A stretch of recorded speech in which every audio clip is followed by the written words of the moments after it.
mute your fucking mic. Mute your fucking mic. No. Apostate Radio. Oh, God.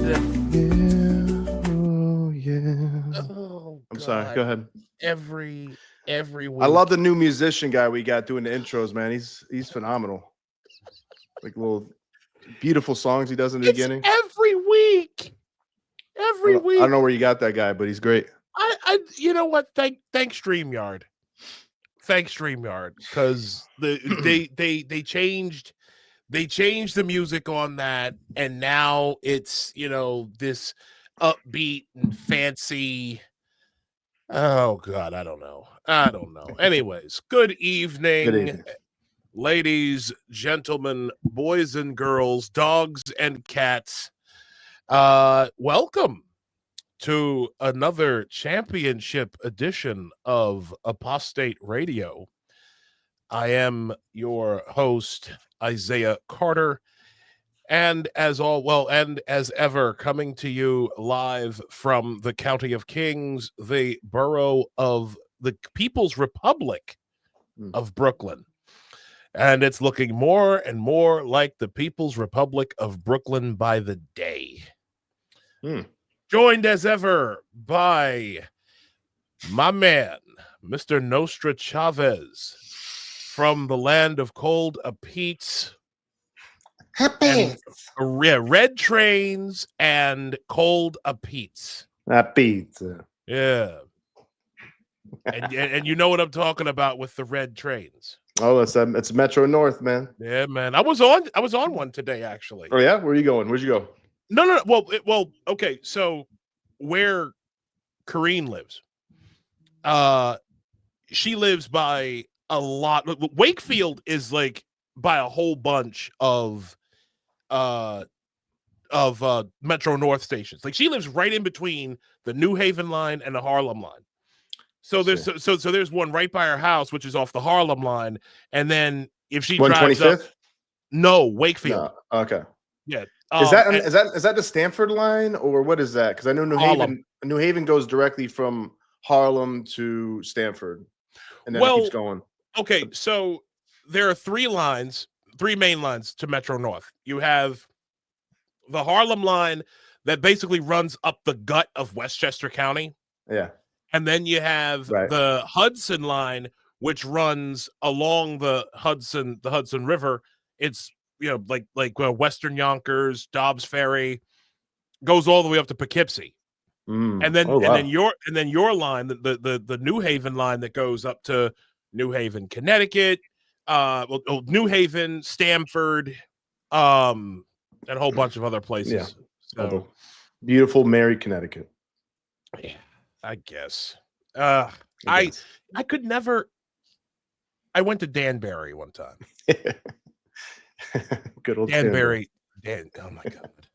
Danbury's just like, do you have anything to do up there? Like, I don't know. Anyways, no. We don't. There's nothing to do here at all. Jesus. Well, that's okay. A gentleman tonight is a very special episode, ladies and gentlemen. We have a gentleman who knows what it's like to live out in the middle of nowhere. He is one of my best friends. I can honestly say that. He is a guy who I have a lot of respect for one very important reason. He bet on himself and he won. And he beat many, many odds. His first book, he chronicled that from Black victim to Black victor. And just a few weeks ago, actually this week, he just debuted a brand new book, which I am happily in the possession of, The Children We Left Behind. How a Western culture rationalizes family separation and ignores the pain of child neglect. Ladies and gentlemen, I bring you the incomparable, the Black Tim Pool, Mr. Adam Coleman. Indeed. and let's remember again. We have to remember His Excellency, His Excellent, yes, the president of the republic, the great nation of Ain't Blackistan. Of Ain't Blackistan. A lot of the honorable Adam B. Coleman. A lot of us are there these days, my brother. Well, things aren't going that great for Ain't Blackistan since we lost U.S. aid. So that's pretty good. Yo, oh man, I bet. How much will you get? You know, that's you gonna keep that under the hat? We're gonna keep that on the low. We can't. I got you. Can't disclose that. Well, Adam, it is a pleasure to have you back on the show, my brother. You graced our show before with a Super Bowl on our Super Bowl special, and you dropped, for those of you who may or may not remember, this man dropped one of the greatest rants of all time. But we're taking a serious note. But before I get started, before I get started with any of the festivities, please make sure to like, comment, subscribe. We are live on X, we are live on YouTube, we're live on Rumble. We are growing as best as we possibly can. You can also support the show should you feel inclined at buymeacoffee.com/apostate radio. You guys got to support us, man. I'm wearing underwear with holes in them. So, do something to help me out. Yeah. And I've got, as a matter of fact, I need new pants. Anyway, I need new drawers, man. We need to do like the GoFundMe drawers fund for the Apostate Radio boys. Yeah, right. Yes, please support us any way you can. buymeacoffee.com/apostate radio. Follow us also on X and all the socials at Isaiah L. Carter and Nostra Chavez. All right, Adam, let's get to you, brother. This book is heavier than I am. And I'm a big motherfucker. That's a good way to put it. Yeah. This is a deep look into your upbringing. And I have to admit, Karine and I, and my fiance and I were talking about this book, and I'll give you some of my own thoughts about it. But I want to add, but before I get into any of that, what made you want to write this book? Like, this is heavy stuff, man. This couldn't have been easy. It's not as hard as some people think, because I resolved much of the things that I write about. So, through decades of reflection, therapy, all that stuff, I made it to a point where I could actually talk about it and write about it without completely breaking down and stuff like that. I think the hardest point especially over the past 4 or 5 years, was to be able to write about going to the mental hospital. Because I thought about doing that with the first book, but one, it felt out of place. And two, I don't think I was ready to write about it. So I did not do that. But what made me write about it was because I've been writing since, I've writing for different publications since 2021. And a common theme will come up, which was like family separation, or at least I would see like that being the root of these big social issues that would constantly come up. So I've written some pieces about mass shooting events, and it was always interesting because some information will come out about their home life, about their parents, and it was always these kids coming from dysfunction, from family separation, every single time. And the statistics are there as well. I I actually didn't. I don't think I included that about the mass shooters in the book, but I think the point was clear that family separation, whether it be through divorce or single parenthood, has a massive impact on children, and those children grow up to be adults, and those adults affect our society in various ways.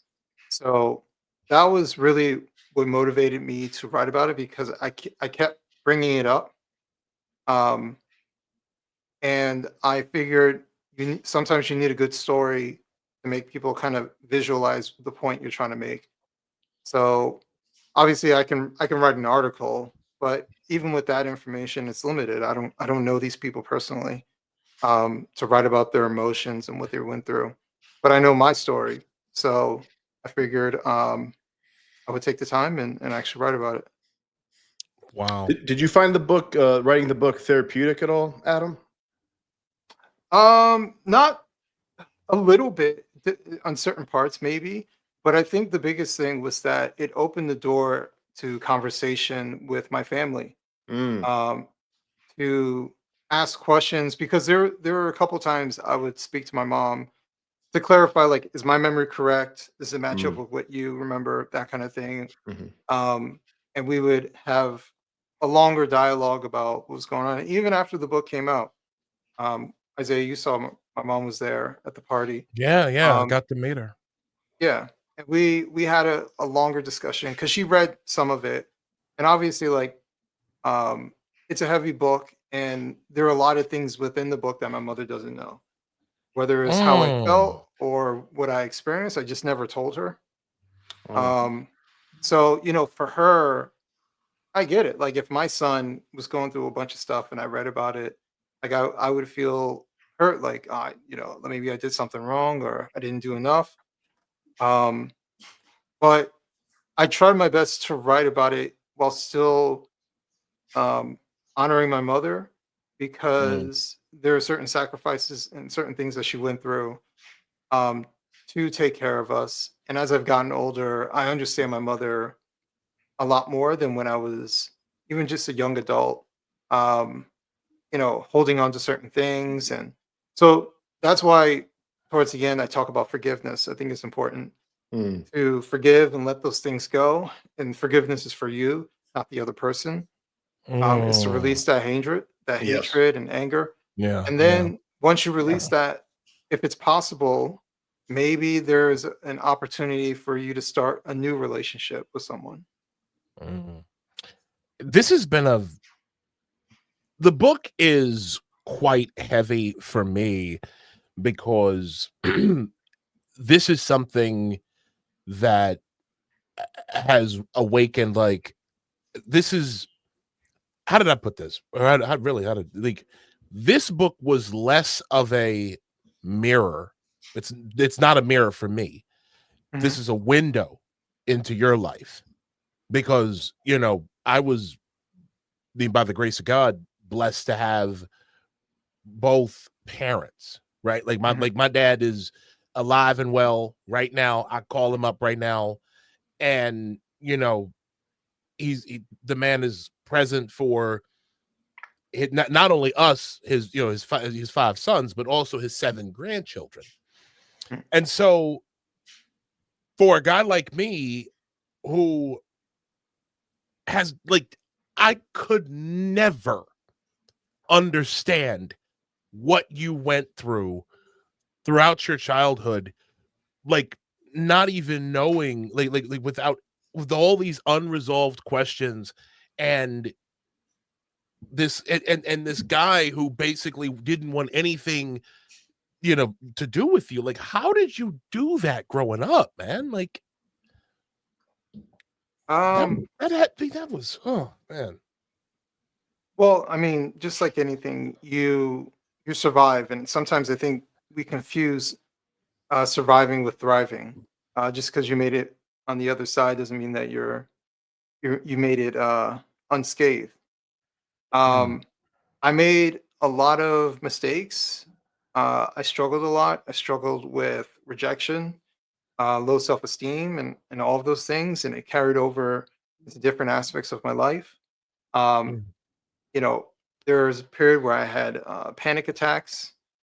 Um, in my late 20s. And actually, from those panic attacks, led for me to go into therapy, which was actually really, really beneficial because it was like the first time in a long time, or if ever, at that point, that I was able to like talk about these things, which I didn't realize were bothering me until I started talking about it. It's like the floodgates of emotions came through. You would just Um, held them in for most of your life. yeah, yeah, and what people don't understand, because obviously, like Isaiah, actually both of you guys have seen me online, and that's how we first met. But if Mhm. you understand, like the vast majority of my life, in comparison to what I'm doing now, this is incredibly abnormal for me. I am a quiet, reclusive type of person. I keep to myself. I don't tell people my opinions. And I personally, I just thought no one cares what I think, anyways. So I have my ideas. I paid attention to politics. I might talk to like a small circle of people about how I felt. I didn't use social media. I didn't blast to the world my thoughts and things like that. I just kept it to myself. So for me to be a public figure, to be scrutinized, to be yelled at and praised at all the same time is abnormal for me. Mm. But it's also a sign of growth. The fact that I was someone maybe 6 or so years ago, 7 years ago, Mhm. who was struggling with social anxiety, maybe a little bit longer than that. COVID messes up my timeline, but like my early 30s, where I was still dealing with some anxiety. Um, for me to stand up and speak in front of a crowd of 600, um, and do fine and get a standing ovation is incredibly abnormal for me.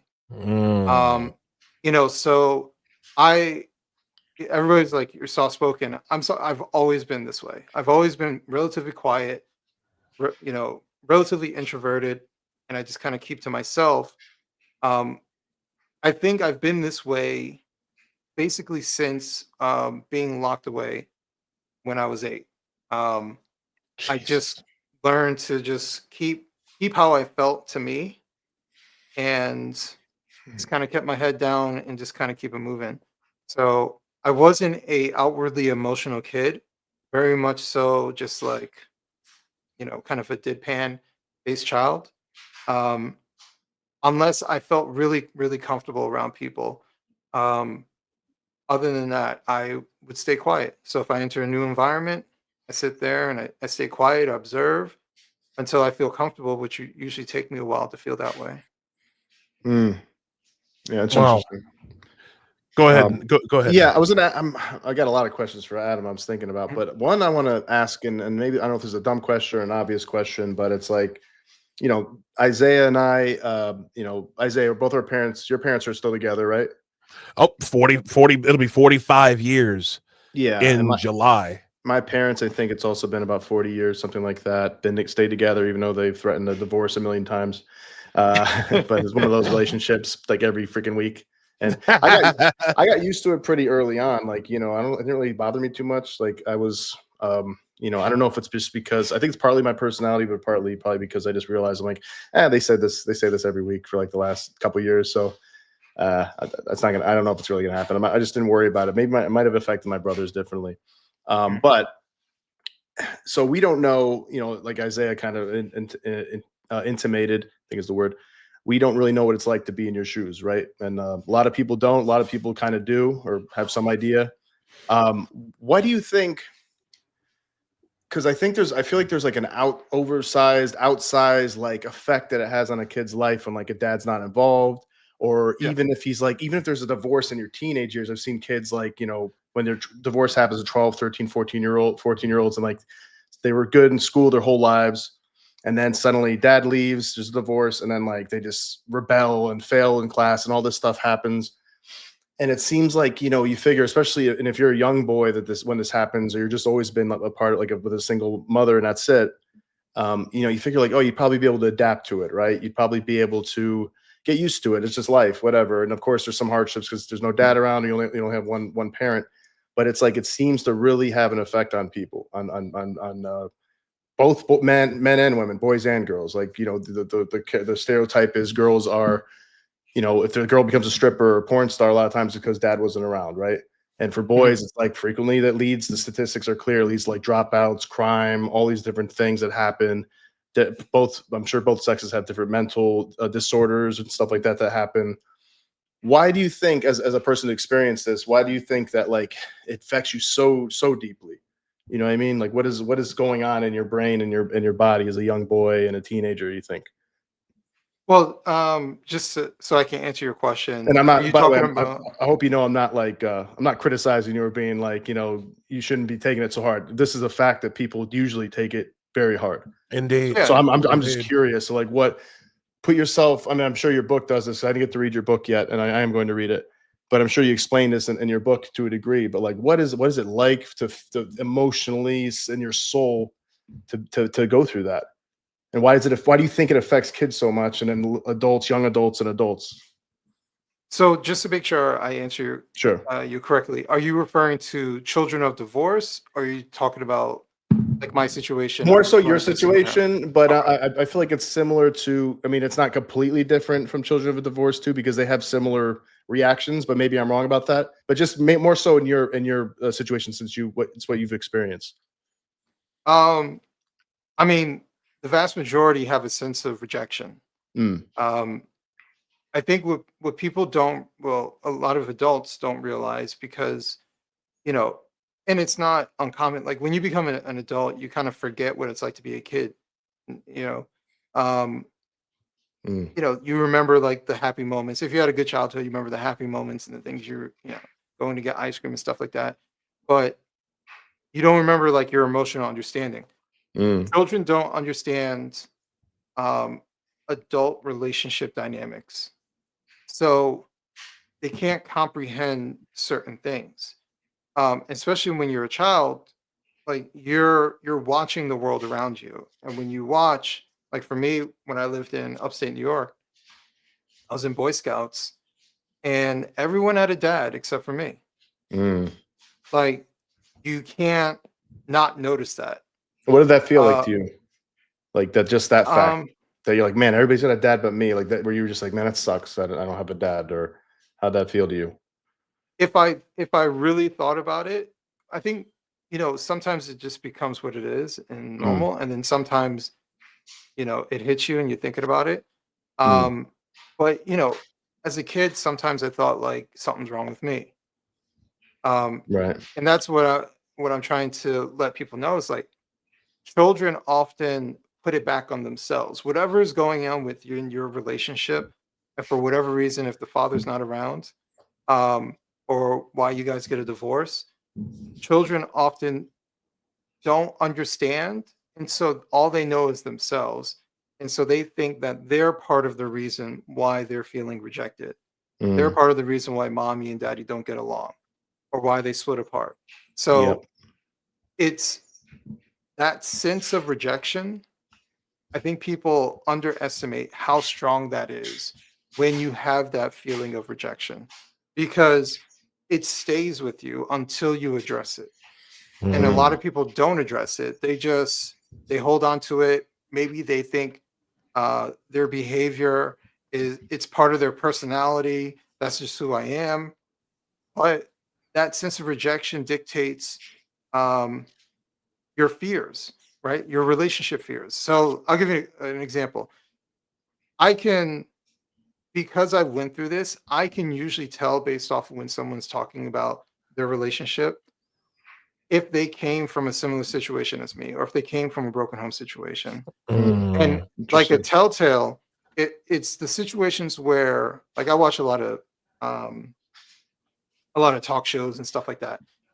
And one thing you'll hear is like someone says, "Oh, he treats me bad. He cheats on me. I caught him 10 times. He's done this. He does." They just give you a laundry list, and then you ask the question, "Well, why are you still with this person?" And they say, "Well, I love him." Hmm. So the first part is they don't know what, and this I'm speaking from a female perspective. they don't understand what a healthy male to female interaction looks like. So that's Mhm. one. But the second part, see, I love him is sort of true, but that's not the real reason why she stays with him. She stays with him because she's afraid to be alone. She's afraid of being rejected again.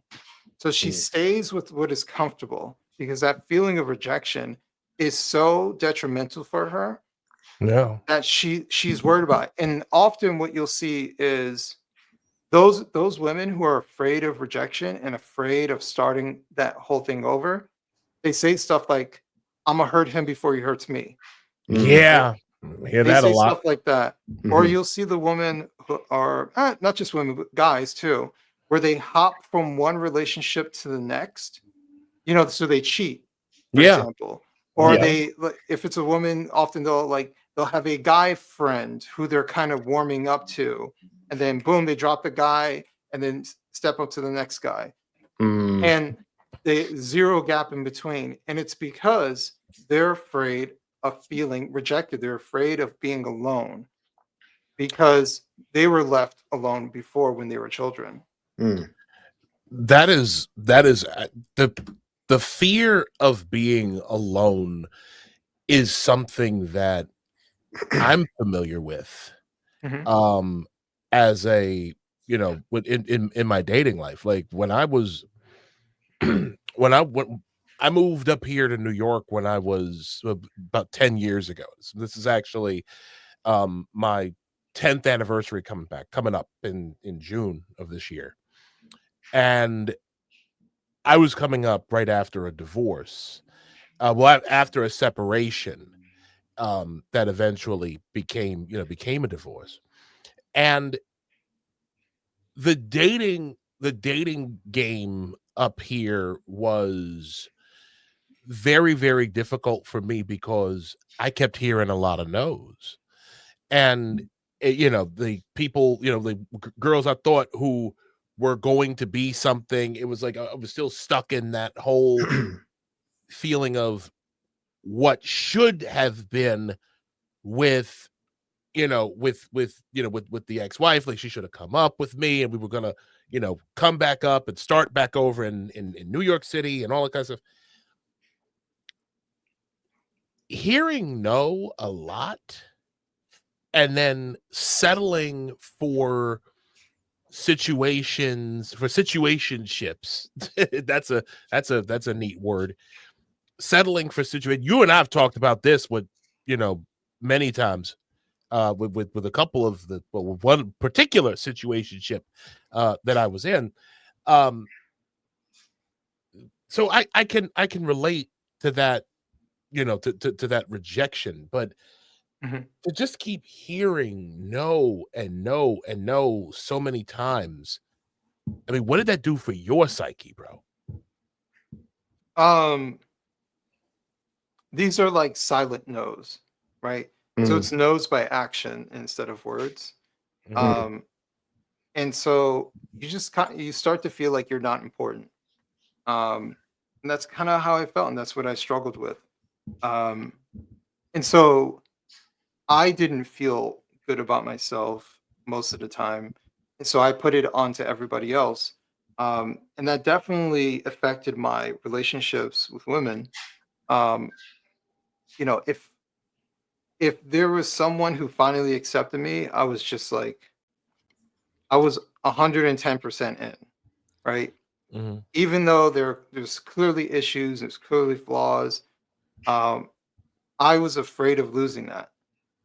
And so I would put up with it for far too long. Um, and usually they would break up with me because, it was all types of issues. And it's not to say they're the only ones who had issues. I had issues too.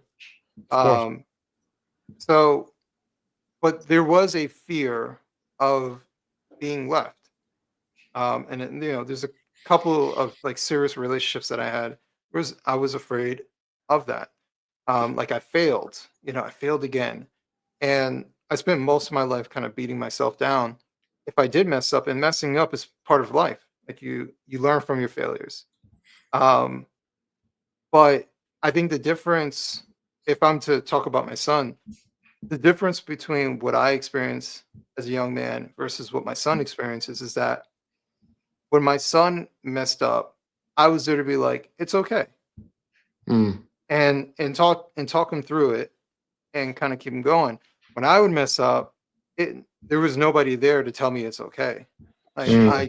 I just wallowed in it, and then I mess up again, and it just kind of spirals from there. Or if things are going okay and then I mess up, and it's like, of course I mess up because I'm a screw up because I've been messing up my entire life. Like it just becomes that kind of Self-fulfilling prophecy, right? yeah, that's exactly what I was about to say. Yeah.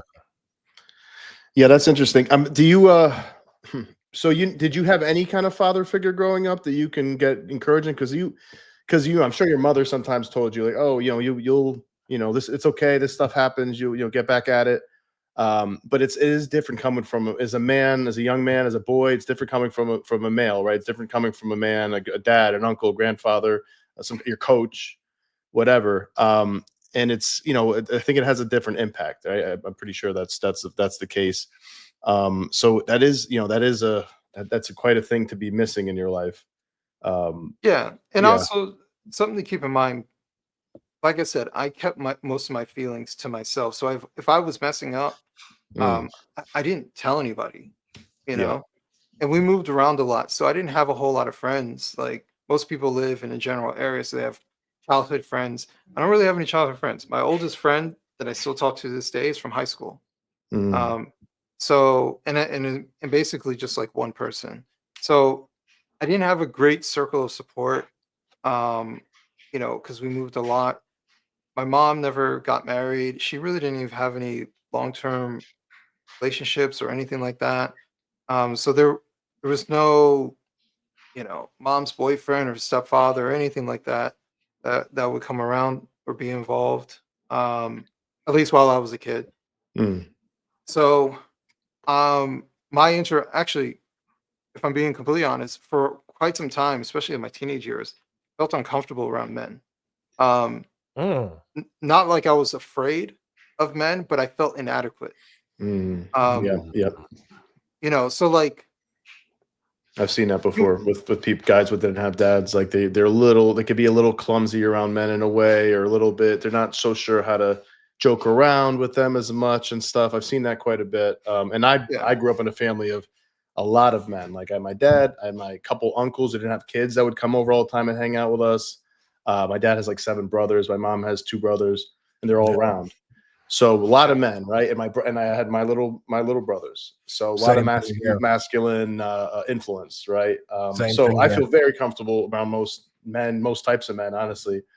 But if you don't have any of that, it could be a little scary because guys can be a little abrasive, right? Like they sometimes they just talk shit to each other out of that's how they show love. Is like, oh, look at you, and make fun of you and stuff like that. Oh, look at this idiot, and if you're not used to that, you're like, what? Oh shit, did they not like me? I'm assuming yeah, you might have kind of felt that way sometimes. yeah, or even just like male touch, Mm. right? Obviously, like I'm not talking about sexual or anything like that, but I'm just talking Right. about like Like a hug, guy who come and handshake, hit you on your back, pat in the back. that kind of thing. I would flinch or I'd feel uncomfortable because I learned later on about rough and tumble play Mm. and why that's important for children, and including boys, is because you get used to an adult male touching you in a safe way, Yeah. and you learn boundaries as a child. I never had that, Mm. so I'm not. I've gotten better, but for quite some time, I was very uncomfortable if a guy would like put his arm around me, that kind of thing, which I know is normal, but Mm. I'm not used to that. So it's very Yeah. uncomfortable for me to have that kind of like that touch, that male touch or the grabbing of the arm, or like I would play baseball and the slapping of the butt and stuff like Yeah. that. Never liked it. Yeah. No, there's a lot of stuff. So Just like Well, sometimes there's like the wrestling. Sometimes like guys will kind of punch each other, stuff like that. yeah, That yeah. happens a lot too with groups of guys. do you find yourself still like doing that now at times? Like, because you know me, I'm a hugger. So me too. I am too. Yeah. yeah. So have you, like, in the time that we've known each other, have you like kind of felt yourself doing that in like in our interactions, or No, I would say I'm much better than what I okay, was when I was, even like in my 20s. I'm much like better with it.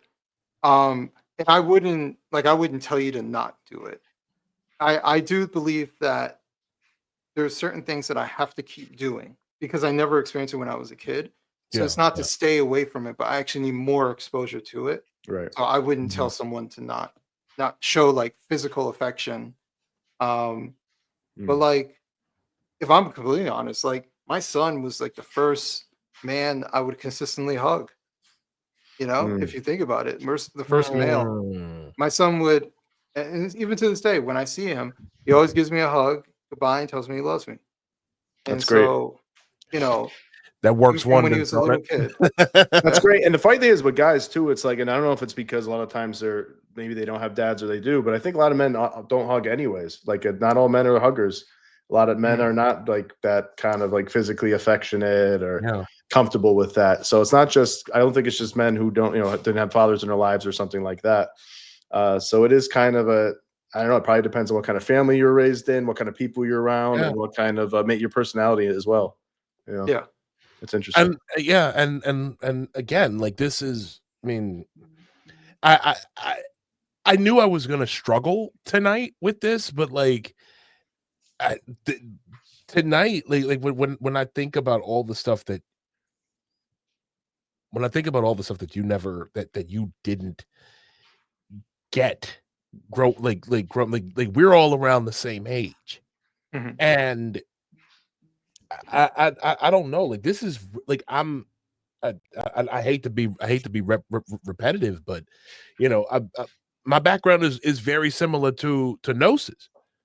I mean, I'm the oldest of five. Mm. And I got my dad, and then we've got like five nephews. So the next generation of Carters are mostly male, and then we got the two, the two dear daughters who are sisters. Shout out to Lydia and Vivian. I love you, babies. Um, um,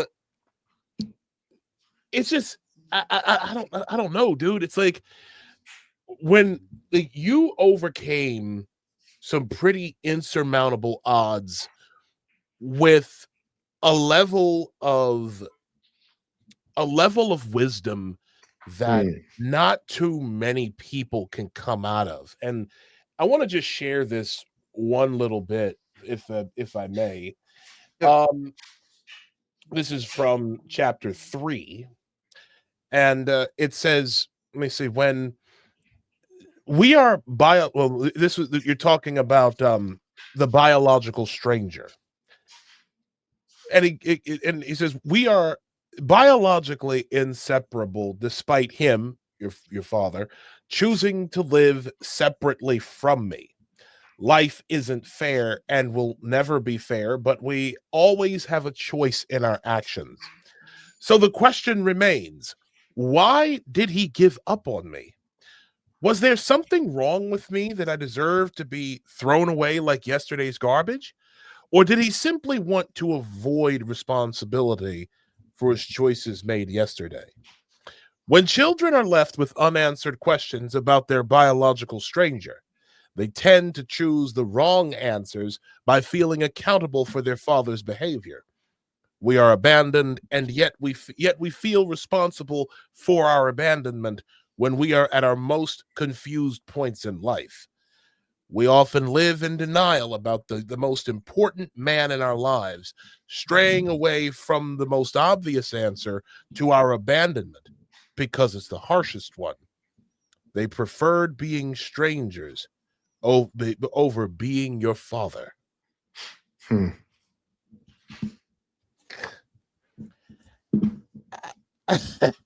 I, you're a fucking hero to me. I'm dead ass, Adam. I've this book has really unlocked a level of respect for you that I'm actually having difficulty expressing. and I know we're doing this live, and there's I, I oh my god, I again, like, just the like what helped you write that? Like what helped you write this? Like this particular piece in general. Um, Lots of self-reflection. Um, when I was talking about that therapist I would go to see, that was in my 20s. But that at least opened me up to psychology and understanding myself and asking questions about myself, um, and, and slowly improving aspects of my life, and getting better. And, but it took a lot of self-reflection and honesty and acceptance. I think the most important thing that I've learned, actually two things that I've learned as an adult, is to accept things for what they are. Doesn't mean that it's good, doesn't mean that it's bad, just accept it. You accept things for what they are, and to learn how to forgive. And, to show grace. And so I accepted a long time ago that my father very clearly doesn't want anything to do with me. I detail in the book the last time I talked to him, I was 21, and he died some years ago now. I think it was, mix up the years. It was 2015 or 2016. Can't remember now. But I didn't find out that he died until like a few months later. My mom just Googled his name. And I remember when she called me and she told me, and I didn't feel anything. And it's because I accepted a while ago that my father's not going to call me back. Um, he has no interest, and it was much of the same for my sister. He had a better relationship with her because she would reach out to him more, and she was older, so she has more memories when he was a bit involved when we were very young. Um, Not terribly involved, but a little bit involved. But outside of that, like, I just accepted it. I accepted that this was my position as a child. I also accepted that my father didn't love me. And I think that took, as my son got older, I accepted that part later. Because I saw what it does look like to love your child. And over the years, I've developed like the definition of love is, because we throw love around. I love you, love you, love you. But what does it actually mean? It means to sacrifice for someone else. That is like a big chunk of love. You love Yeah. someone, you'll sacrifice for them. Whether it's time, money, effort, whatever, pride, you know, but you'll sacrifice for them. And I saw that my father didn't sacrifice for me. Um, he Like just not didn't. even a little. Not even a little. The most that my father ever gave me was my first car, which was a 1990 Cavalier. But it was a car that he didn't drive anymore. It was like an old car. Yes, he brought it down from Detroit to New Jersey and gave it to me. So that was my first car. That's the most that my father's ever given me. Um, and so, not to be ungrateful, but that's basically that's basically his mantle. Is that he gave me his old car that he doesn't drive anymore. So I had a first car. Outside of that, he didn't really sacrifice anything. Matter of fact, he probably would have just traded that car in and just gotten it, or sold it on the street and just got, you know, a little bit of cash at the time. So, uh, you know, sure, he sacrificed a little bit of time to bring me the car. But outside of that, my father didn't sacrifice for me. He didn't try. Um, and so, especially as a father, I understand what it looks like when you do sacrifice.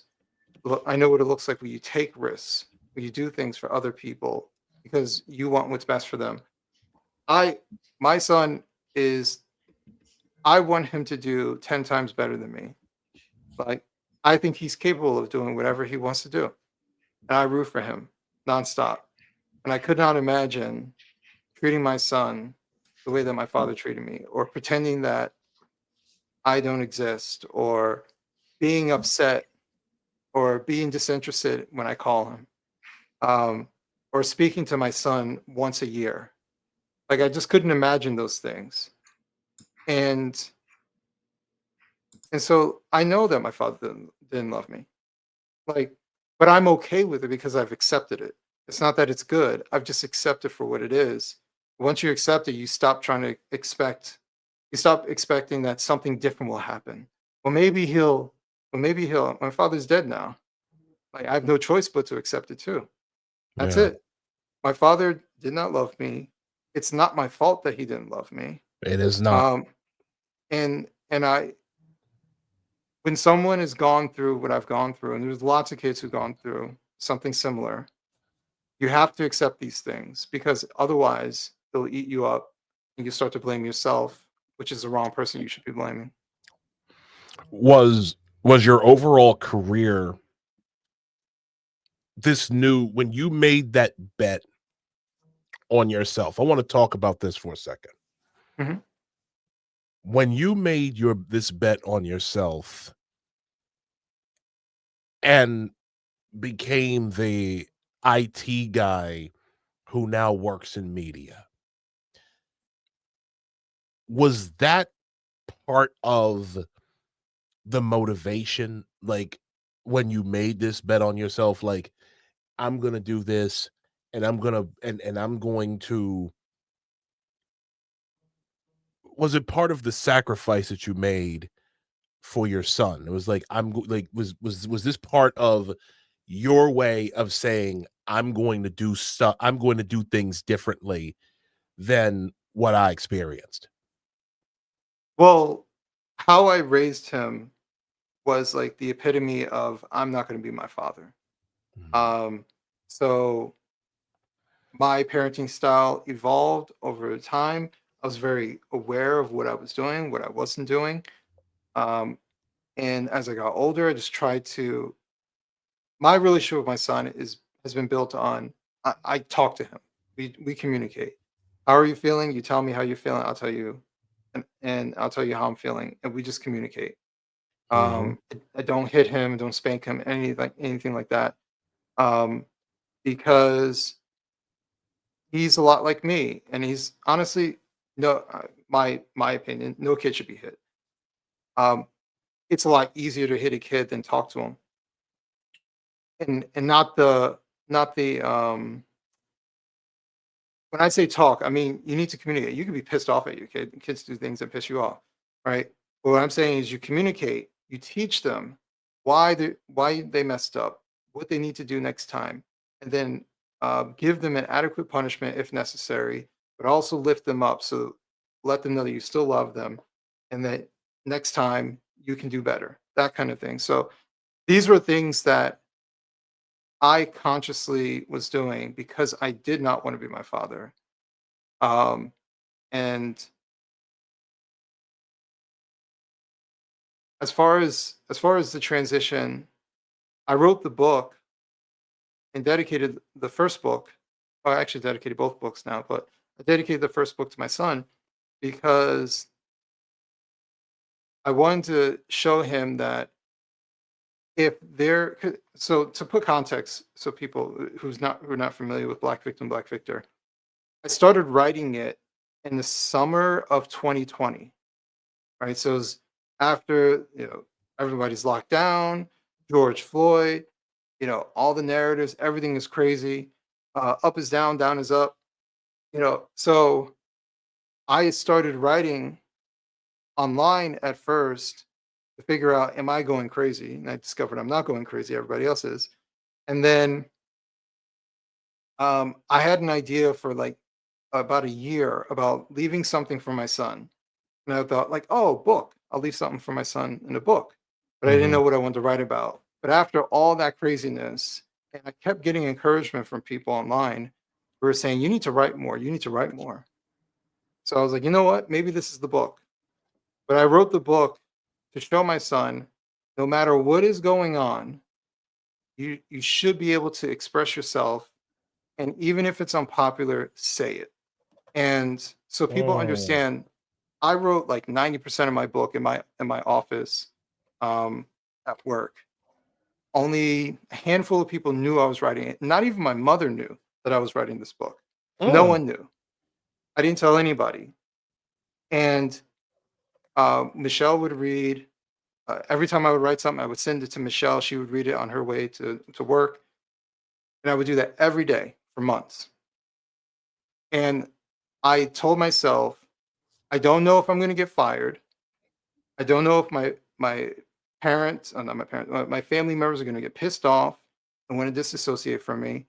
I don't know if I'm going to lose friends, but it's still worth it for me to do it. Mm-hmm. Well, you And quite the opposite happened. The owner quite of the the company was like, "Give me 5 copies." You know, wow. and I got nothing but love. I lost a few progressive friends, which is fine. Fuck them. Um, Fuck them. um, I lost a few progressive friends, but my family has been my family's been riding with me. My extended family, my cousins, they've been riding with me. Mm. Even if they disagree with me, sometimes I don't know if they know. I don't know if they know my actual positions on certain things. They just kind of assume, but that's fine. They still love me. They Oh, still come and support. we'll fix that in the next hour. Go ahead, bro. I'm sorry. No, no. But they came to my wedding. I go to see my extended family at Thanksgiving. My mom comes to support. My mom's not super political, which is a good thing, because she's inquisitive and she asks questions. Mm-hmm. Um, Mm-hmm. but we talk about these things. I think my sister disagrees with me on some stuff, but she still loves me, and that's fine.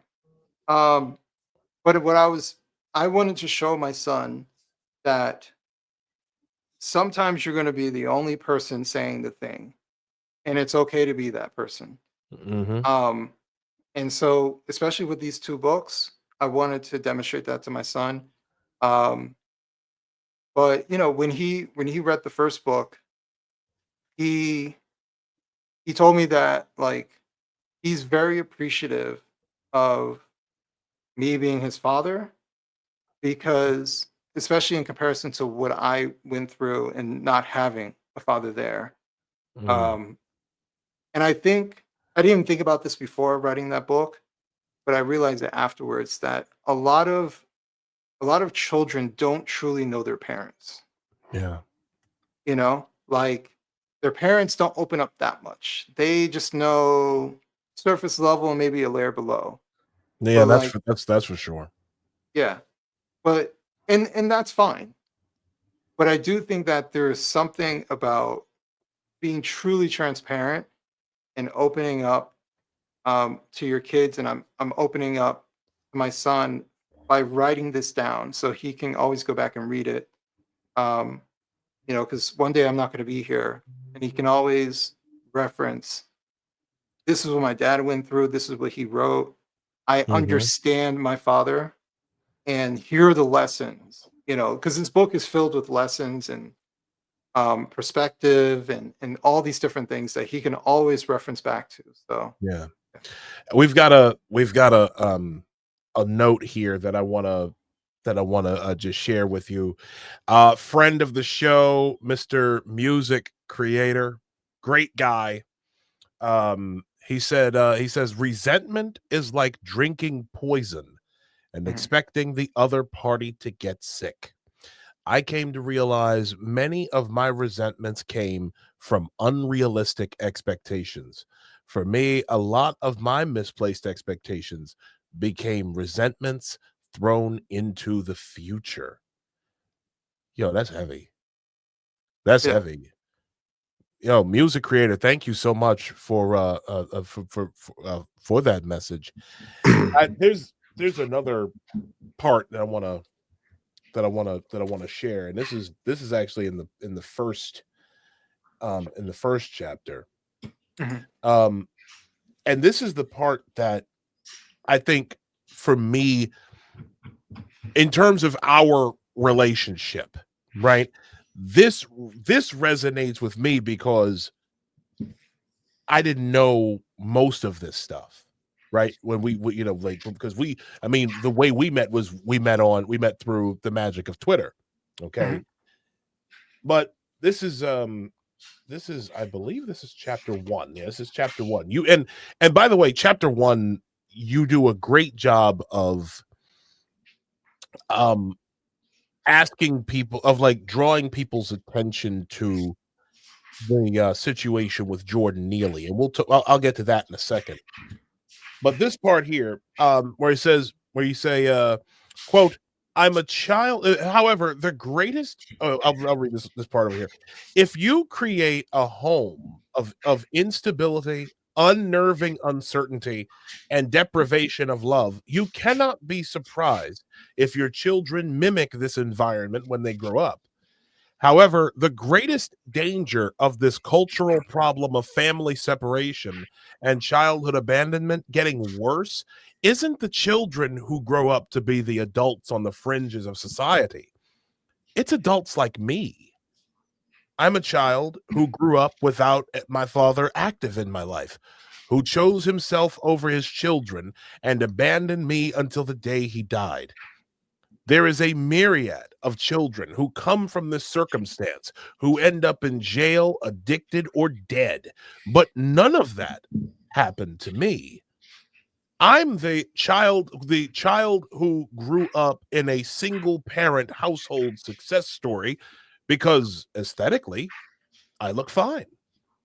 If I never told the world about my experience with decades of suffering from abandonment and rejection, no one would have guessed. And I am in that category personally.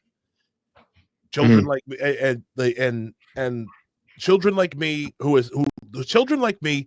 escape the fringes become the tales that irreverent parents use to validate their dysfunctional decisions. Adam turned out fine, so having a father ain't necessary.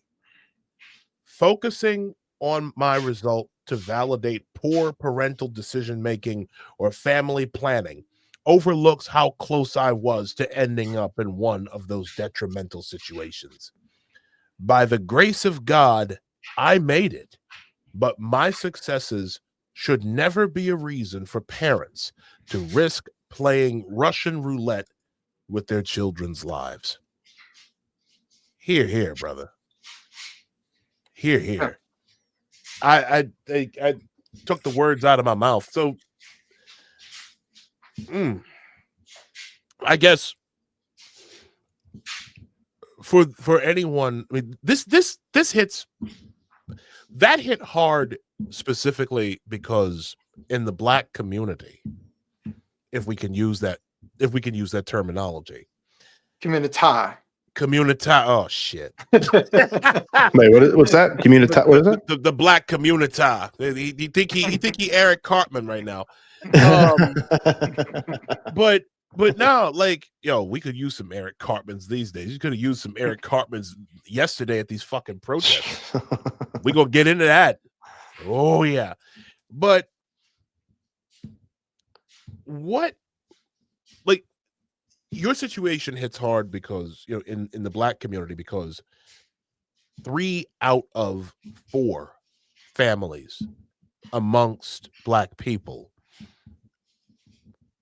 are single parent households, and most of that number are they're led by mothers.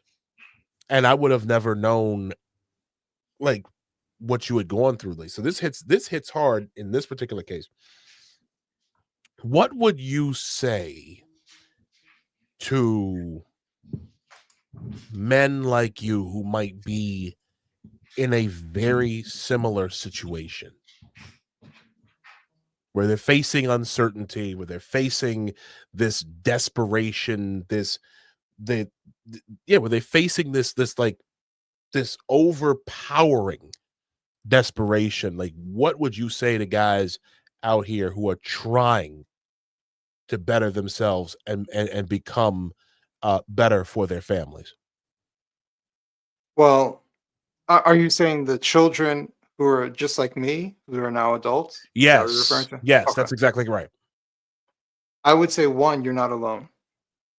I think it's incredibly important to understand that you're not alone because often it feels like something is wrong with you. You're the only one experiencing this. No one can understand your pain or what you're going through, which is why you might keep it to yourself and you don't tell anybody, but it eats away at you. Um, so that would be the first thing I would say is that you're not alone to go through this. I think the second thing I would say is um, it does get better if you work on yourself. You can't change your childhood. Like there's nothing you can do. But as an adult, you have control over how you see your circumstance, how you see the world, how you see your future. And that's something that you do have control over. You don't have control if your dad wasn't there or if both your parents neglected you or whatever. You have no control over that. But as an adult, you do have control. And you don't want to succumb to believing that life is happening to you rather than you are happening for your own life. You can do something about it. Um, I do encourage therapy. Uh, just make sure your therapist isn't woke and telling you that systemic oppression is the reason why That's key. you're feeling this way. Oh, That's Jesus that is Christ. very Yeah, important. yeah. You be sent down the wrong path doing that, Yeah. man. Yeah. So I got avoid stories. that. Yeah, avoid that. Go to a therapist, a talk therapist, one who is asking you the right questions so you can talk it out, but also giving you strategies um, to deal with maybe you have anger issues that are stemming from this. Maybe you have trust issues. Maybe you have rejection issues, right? And a good therapist won't keep you there forever. A good therapist will hear what you have to say. You can let that stuff out, but at the end of the day, they're supposed to give you a strategy dealing with whatever you're going through. Yeah. So, Lot of therapists out here get hooked on them copays. yeah, Indeed. yeah. So I would know say a few. therapy, yeah, there's more than a few. Um, I would say work on yourself, build yourself up. And if you need examples of someone who was able to overcome those obstacles, I'm one of them. There are many others. It is possible. So, and the most important thing is don't lose hope. Um, I talk about in the book the importance of hope. Um, and hope keeps you tethered to life. Without hope, what's the point? So don't lose hope and just keep striving to move forward. But yeah, I think just speaking for myself, um, realizing that I wasn't alone in this circumstance did help me. Yeah, and I would add to that too, just real quickly to the advice, which is great advice. I think another thing that people should remember, the way I look at it, is like, you already went through, especially with things like suicidal ideation or deciding you're just going to give up on life and just play video games or whatever, not try hard at all or whatever, and just kind of just coast or do destructive things to yourself or others. Instead of that, like, you've already suffered so much in your life. Everybody suffered, some more than others, but everybody suffered throughout their lives because life is difficult. There's always huge disappointments, rejections, pain, you name it, sicknesses, injuries, somebody dies, you name it, right? Maybe you're really poor. Maybe you have all different emotional issues. There's so many different things that can affect you, right? But I always like I think like I would tell people, if you're a teenager, adult, it's like, yo, you already went this far. What was it all for? What was it all for to go through all that? You're just gonna like give up now? You're just gonna, commit suicide or just drug yourself to death or be a criminal and go to prison forever? Or, just you got to push through, man. Just like Churchill says, right? If you're going through hell, keep going. I think that's another thing to think about. It's like you already went through all this. Make it meaningful, for real. But anyways, I wanted to ask you a question, Adam, because I read your "I Was Devastated" article. on New York Post, which is an excerpt of your book, right? The new book, The Children We Left Behind. It was called, "I was devastated when my father abandoned me, yet liberals make excuses for broken homes." Very interesting piece. And that was a quote I found that said from you, it says, "Growing prosperity and a greater emphasis on individualism in our country have led to a cultural decline in our willingness to make sacrifices. In this widespread aversion to living sacrificially, it is our children that suffer the most." So what I want to ask is, why do you think that we've had this like greater emphasis on individualism to a pathological level, and also things like celebrating not having children, or kind of being like being feminism or whoever, just being like, nah, that's stupid. Why would you have kids? Why would you get married? So dumb. Or even like the openly Maoist Marxist BLM organization, who used to have on their website, one of their goals was to abolish the nuclear family. On their website. So why do you think that there has been this emphasis on individualism, anti-family, anti-marriage, anti-having kids, this like super like people never growing up, eternal adolescence? What do you think that is? Materialism and prosperity mixed.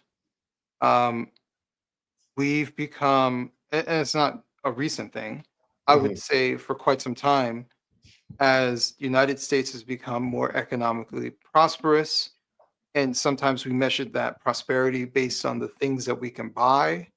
Um, for some people, it like expands this world of all the things that they can obtain if they just make enough money and have enough time to do it.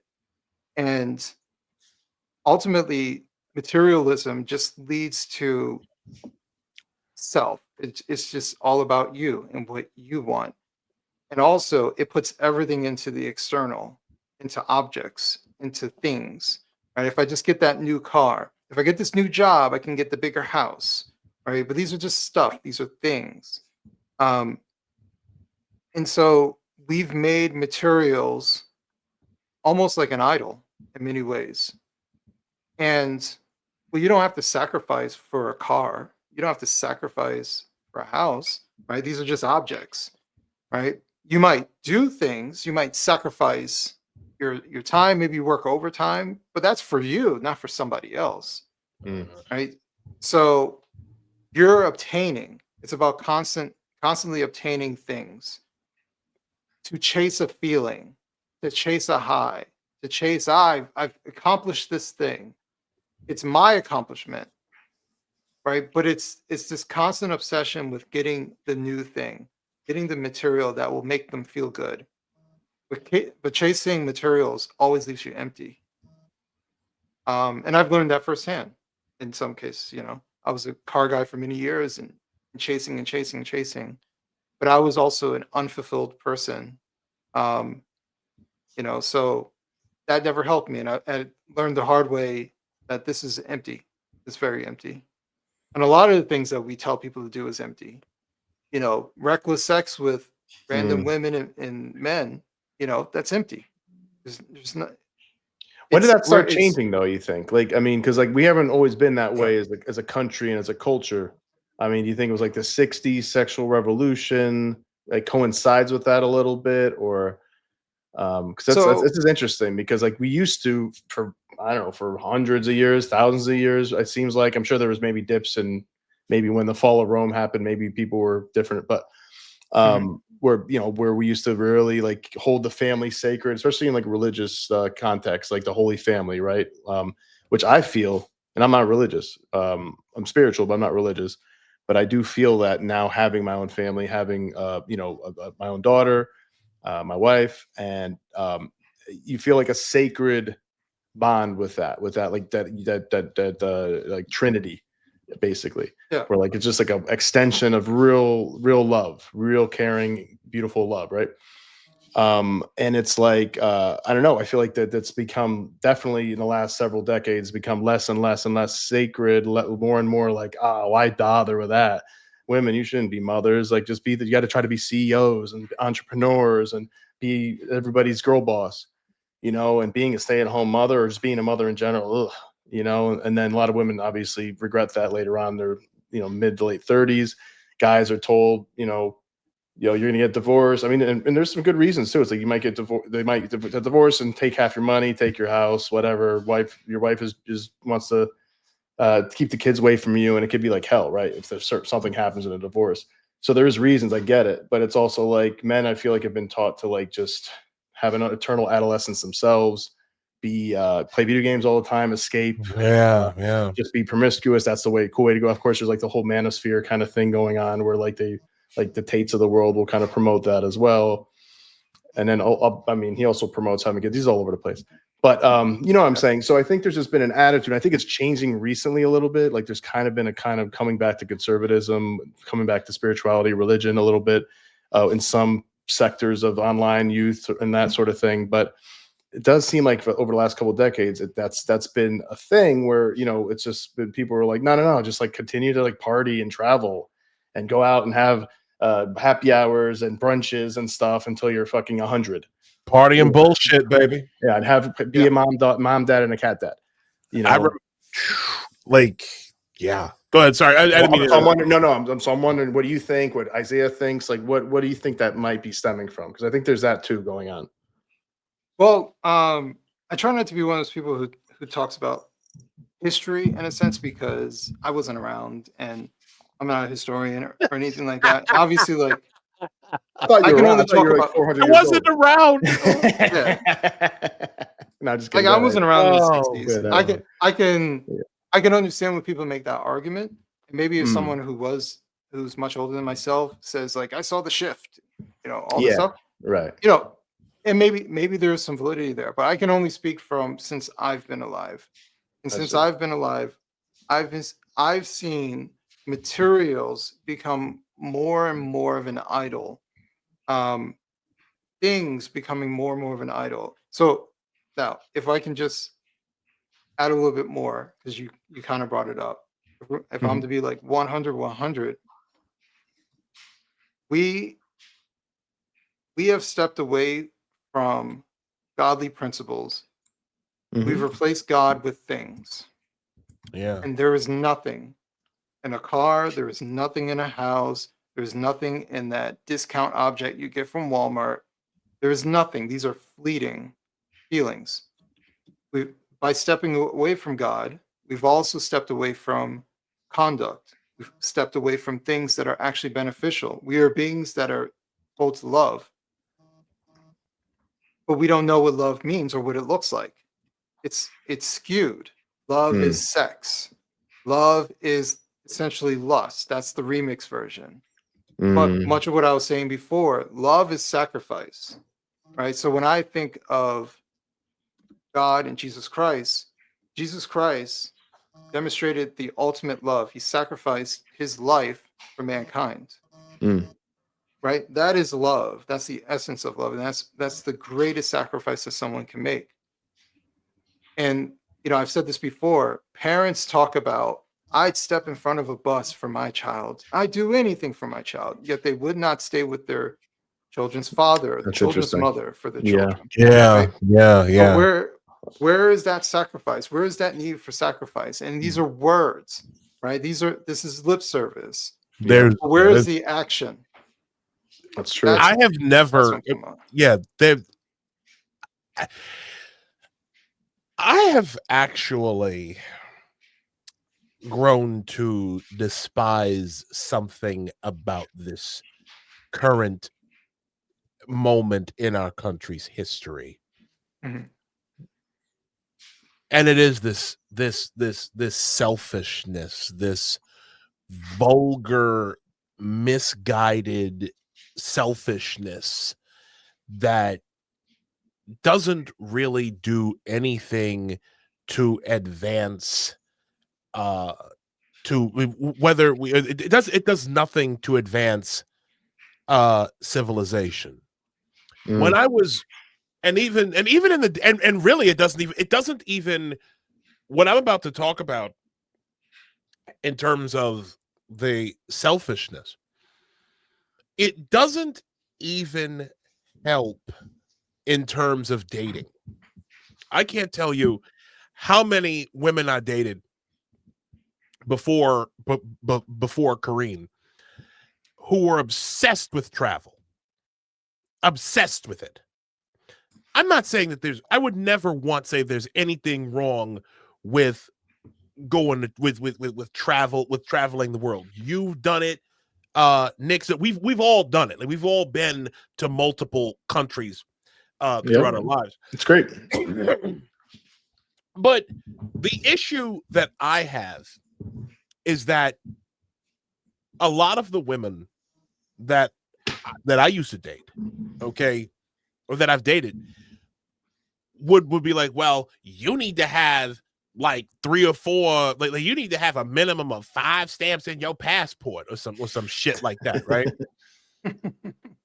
My ex-girlfriend, my DEI ex was one who loved to travel, loved to, just, and needless to say, it was that you find out later on that, there's narcissism, like that just extreme selfishness that you keep seeing. It's like we live in the most selfish time in our nation's history. And I guess the question I have for you is, how do we get past that? Like, there are some people who don't believe in God, and clearly, some people who for whom, Christian principles aren't necessarily going to be their cup of tea. Mm-hmm. But what do you think could be some things that people could get around, could actually coalesce around, that can maybe advance, and just get over this spell of narcissism and selfishness, that it's self-indulgence that we're currently in? Well, one, I think we have to be honest with each other. I think we need a honest culture. As much as we have multimedia and we can stream and we can have podcasts and stuff like that, I don't see a lot of honesty. I see a lot of people like to talk about the truth. I don't see a lot of honesty, though. I see a lot of self-indulgence, performance. I see a lot of that. Virtue signaling. I see a lot of people pretending, right? And so I'll tell you this, as someone who spent much of my life, 1, insecure, 2, unhappy, I can smell insecure and unhappy people. Like, it just sticks out to me. They smell like shit. I cannot tell you. Yes, it smells terrible. Mixed with patchouli. Yeah. But I can't tell you how many times. Shit and patchouli. There you go. I can't tell you how many times I've watched public figures, influencers. I've watched these people, and I'm like, these are miserable human beings who are projecting to the world how happy they are, and they are not happy. And sometimes it comes to light because something happens in their life, and you get to see how miserable this person is, or how inauthentic this person is, right? But I can sense it. I can sense when someone is insecure. Like, the easiest way to tell someone's insecure is that they tell you things instead of showing you things. Bingo. That's the number one way to tell. If they have to tell you how great they are, they don't believe they're great. If they have to tell you how smart they are, they don't think they're that smart. Or what some try to do is they'll do this here. They'll be like, they'll say something like, "You're not the stand-up guy you think you are," while packing up the dog and going out to the West Coast. You know what I'm saying? Like, they'll say shit like that. But go ahead. Sorry. Man. If I'm to add a racial thing, there are a lot of how should I put this? There are a lot of Black people who are very, very much so all about their skin color, but it screams insecurity. Narcissism. Not just narcissism. It screams insecurity because all right, I'll give you an example. When you see Come on with And it. a black person who's lived in America their entire life, and then all of a sudden you see them wearing dashikis and the Egyptian necklaces and shit. You see And I'm Nancy just Pelosi like, wearing it? Oh, Roland Martin. right, right, No, exactly. go ahead. I'm just Right. That This fat is this is motherfucker. Oh, this sorry. is Sorry. he's it's all too good. much. Yeah. This is all performative, right? Yeah. This is a sense of racial insecurity that I'm not saying necessarily Roland Martin. Him and them he's a feather different story. dust. Him and them feather duster pocket squares. Who's that young Right. Malcolm X representative from Oh, Tennessee? God. Pearson? Oh. Pearson? Is that his name? Yeah, Oh, yeah, yeah, yeah, yeah. yeah, yeah. He's one of those guys, I think, right? Yeah, it's just that's what I'm saying. Like when someone is insecure, Mm. they act a particular way. They Yeah. don't when you have to say, I'll give you an example, bring it back to race. When someone has to say black is beautiful, why Yeah. did you have to say that? Mm. It's because you're trying to convince yourself that black is beautiful Yeah, that's a because good you point. feel I agree. insecure about it. If black is beautiful, it just is. You don't Yeah. have to say it, Yeah. right? Yeah. Like No I one agree. else. like them t-shirts, that. like the And I think it t-shirts is like you- to be clear, and I'm sure you agree. It is. I think black is beautiful, but it's like you probably don't have to say that, right? And it's You don't like have to. it's sad that some people feel like they need to say that. I think Right. it And and then, I- and then like they'll them put it on t-shirts. it somebody reflects and it exactly reflects an insecurity. It does. It or does, like the 100%. t-shirts we used to see years ago where that said black girls are magic. Right. Yeah. You remember Yeah. them? Right. Yeah. Yeah, Like this yeah, is Oh, yeah, this is all yes, I remember a quote actually. this is all pick me up shit, Yeah. right? Who needs a pick me up? Insecure people need a pick me up, Yeah. right? You don't need to pick me up, but that is like an entire culture of pick me up nature where you have to they have to hear it 24/7. Accept me. Oh, tell me how wonderful I am because I don't think I'm wonderful. Tell me And I'm if you pretty. say, Tell me I'm pretty. and if you say, hey, you don't have to say black is beautiful. It just is. Well, they don't think it is. Why does it matter what they Why does think? it matter? Exactly. Right? Yeah. Only an insecure person would say something like that. Yes. Who cares?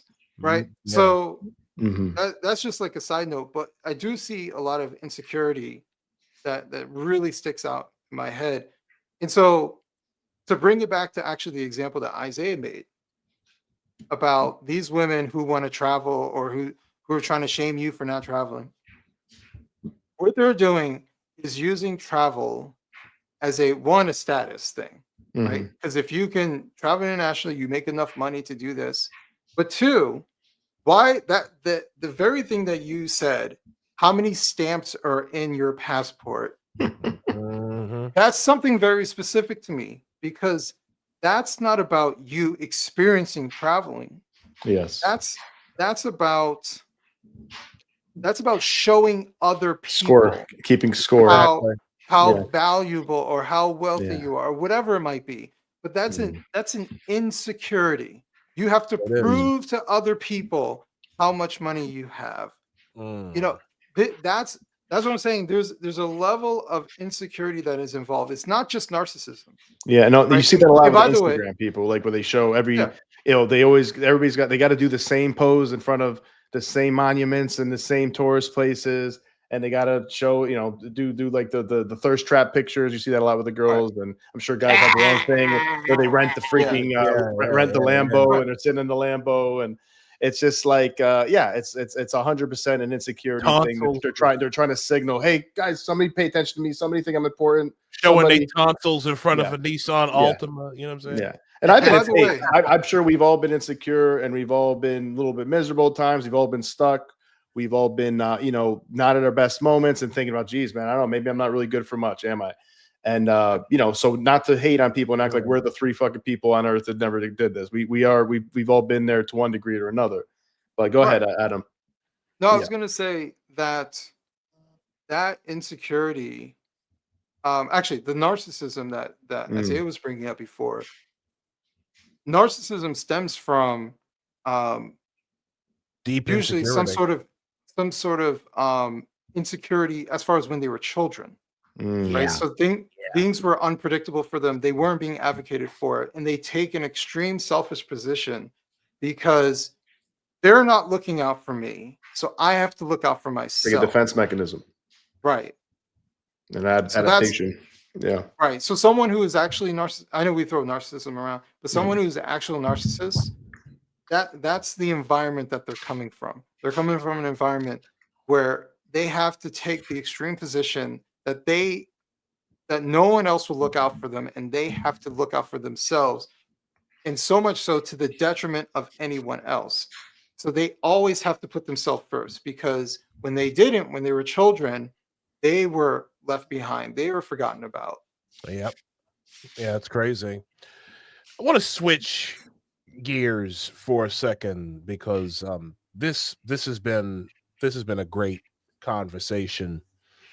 I want to know I want to get your opinion on some stuff that happened within current events. Mhm. If I can switch gears for a second, we talk a lot about histrionic behavior, right? A lot of histrionic, a lot of insecure, foolishness.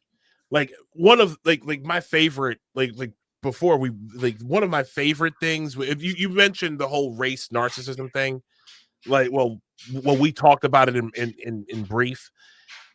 I love this is the kind of shit. This is that type of insecure shit that that disgusted me a few weeks ago. I think you remember this. We're in the middle of a hostile government takeover. I want to talk about it, but I'll be late for work. And if you're saying, wait a minute, do we have to stop this? We had one, but she didn't want that lady in office. Hostile government. Off is a direction you can fuck. Thank you, Dwayne. Yeah.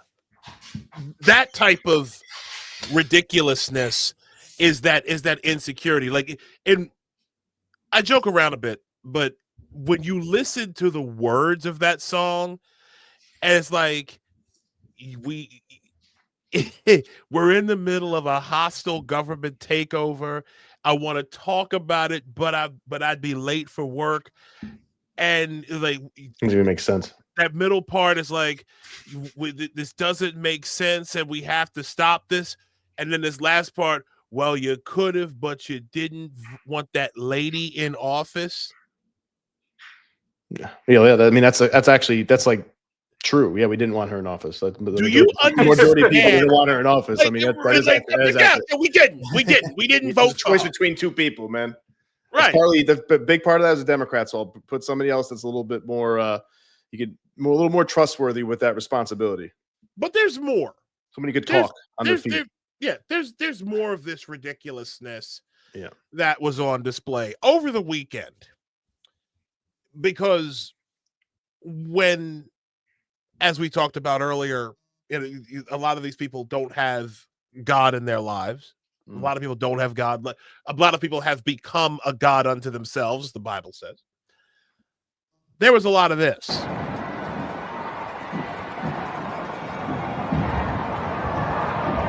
Paid protest.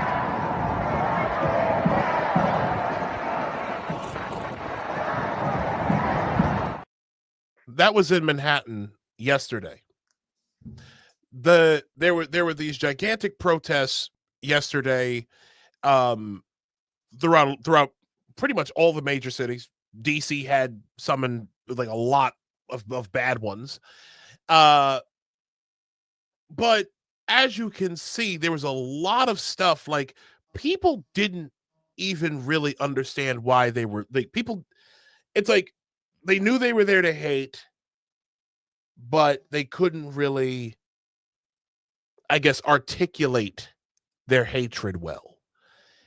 I want to get your thoughts on one interaction in particular, Adam, and I'll get your thoughts on the other side of this. What are we protesting today? Donald Trump. What's Donald Trump doing that we're protesting? Well, he is fucking up the American democracy right now and trying to kind of repeal a bunch of shit in the Constitution, like, rights and liberties. So, is there anything in specific that he's... I don't have all the information, but I do know. What are you against? Personally, I'm against tyrants. I'm against tyranny. That's what I'm against. What is that? Somebody Rights who's and coming in stuff. and trying to take over the country and get rid of the rules and regulations that have existed for centuries to keep us citizens safe. And who do you think is doing that? Fuck does that Currently, even Donald mean? Trump and Elon Musk and all of his cabinet members. Why Elon Musk though? The Department of Government Efficiency, he was put in charge of a department that doesn't even exist before this, and he's not even an American. Who's not an American? Elon Musk. Okay. From South Africa. I don't know if you knew that. How do you feel about Donald Trump? I think that he deserves to die. You should what? Die. Okay. All right. That's how I feel. People are So sick. who do you want to run America? The people, preferably. You want the people to run America? Like a democracy should be. Yes. Do you feel like the people voted for him? I think the people were fooled. Fooled by who? Him. How? I don't. Dude. False consciousness. It's a what? It's a false consciousness. What do you mean by that? Okay, so Here comes the. Can I see your sign? Can you see it? No, I'm sitting right To here. the camera. No, to the camera, brother. I'm To the- talking to you. But I'm interviewing. I got a mic. I don't care about that. You decided to I'm talk. here as an individual. Individual. I'm here as an individual. Okay. I'm talking to you as an individual. Okay, well, I want to see the sign. Read If you have a sign. Read the sign. Okay, all right. What the sign say?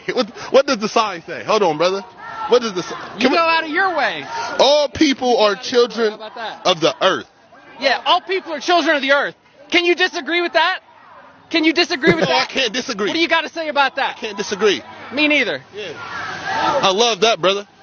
Yeah. All people are people of the earth. I love that, man. Is that Mike Jones? It sounds just like Jesus Christ! Oh my God! That's Yeah, rough. First off, I Go didn't ahead, know he Adam. was trying to repeal rights. Yeah, Him rights, left. just rights, getting rid of rights. Donald Just gonna Trump repeal- just repeal rights or some junk? Like you Jesus. fucking Valley Girl sounding ass. Like what the hell? Apparently, those are males too, I think, guys. So Yes, That anybody wondering, everybody just listening to this, technically. yeah. Yeah, And, it and is. also he's wishing death on the president of the United States. So there Yeah. you go. It's this unhinged. the unhinged behavior that has been on display this weekend has just been ridiculous. Like I don't think I've ever seen it this bad. And if I can just get your like what is this? Like I've never seen this level of unhinged behavior from so many people. Well, actually, I thought you were going to show a different example because I've noticed something completely different about What's that? these protests. I've noticed, and it's actually not just this protest. It's also been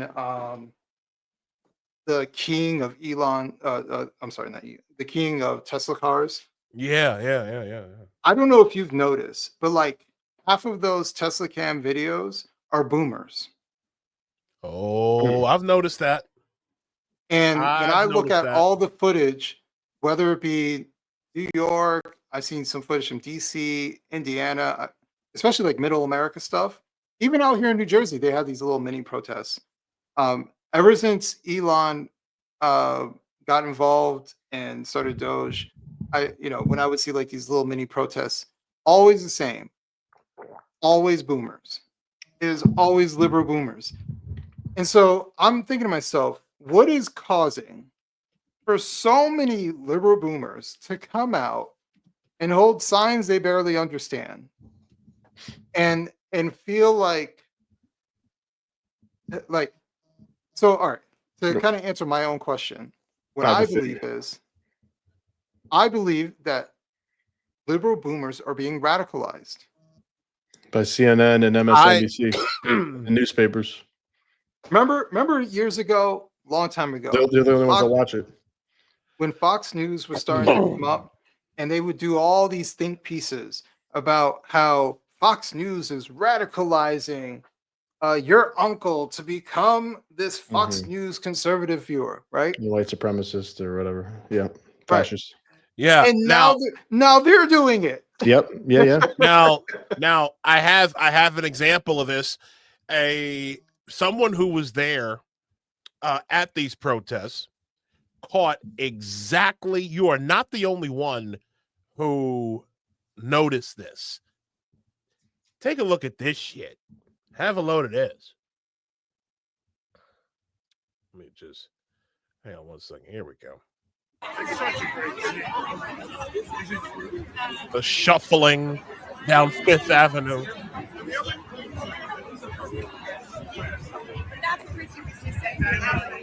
Yeah, look at that. A lot of boomers.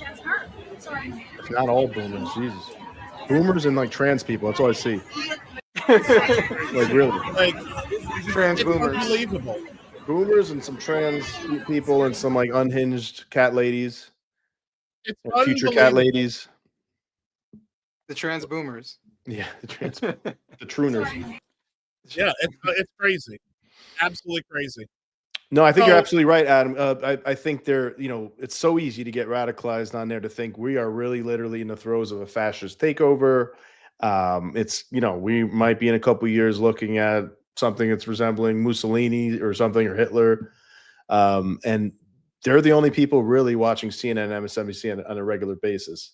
And I know some people in that age group that, and also people watching Fox News all the time, but Fox News isn't so, it's not so emotionally unhinged. Like Fox News, I watch all those channels too still, sometimes, and like just to see what they're saying, I'm kind of interested. Actually, I watch quite a bit of CNN, a little bit of MSNBC, because like Fox News, I kind of already know what they're going to say because I'm a little bit in the conservative bubble, but yeah, I see Fox News has a different vibe of like kind of joking around quite a bit. Like they have the five, they have like a little sarcastic remarks. They're kind of having a good time, and I think that the people are having a good time too watching it. They're like, haha, look at these crazy liberals. Oh my goodness, good thing we got Trump back in there, and they're fairly happy, right? Even though they're also concerned about certain things like illegal immigration and all that, the gender stuff. But CNN and MSNBC is like a constant like, oh my God, like what's he doing today? What's Trump doing today? Oh no, he's trying to destroy the Constitution. He's going to do this with the tariffs. He's against our allies. He's a Russian asset. You name it. And like, yeah, that'll radicalize, especially if you're an older person, like a boomer or whatever. You don't have much else going on. You're retired and you're watching that all day long. You're going to be like, Jesus Christ, why is more people not doing this? I have to do it. I have to get involved.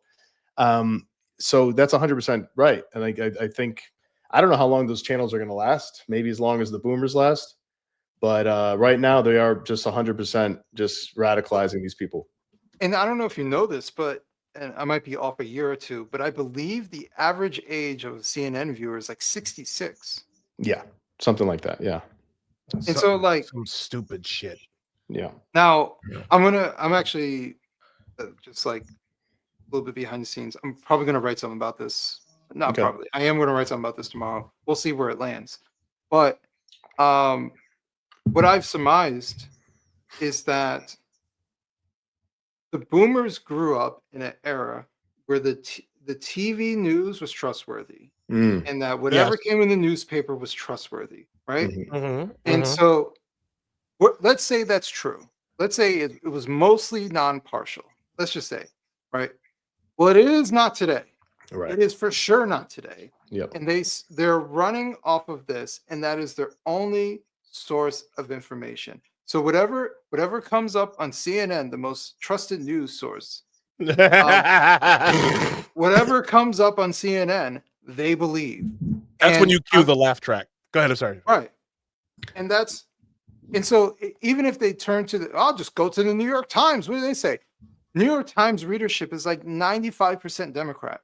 And I wish I was making that up. As are the editors and the writers and the journalists. Yes.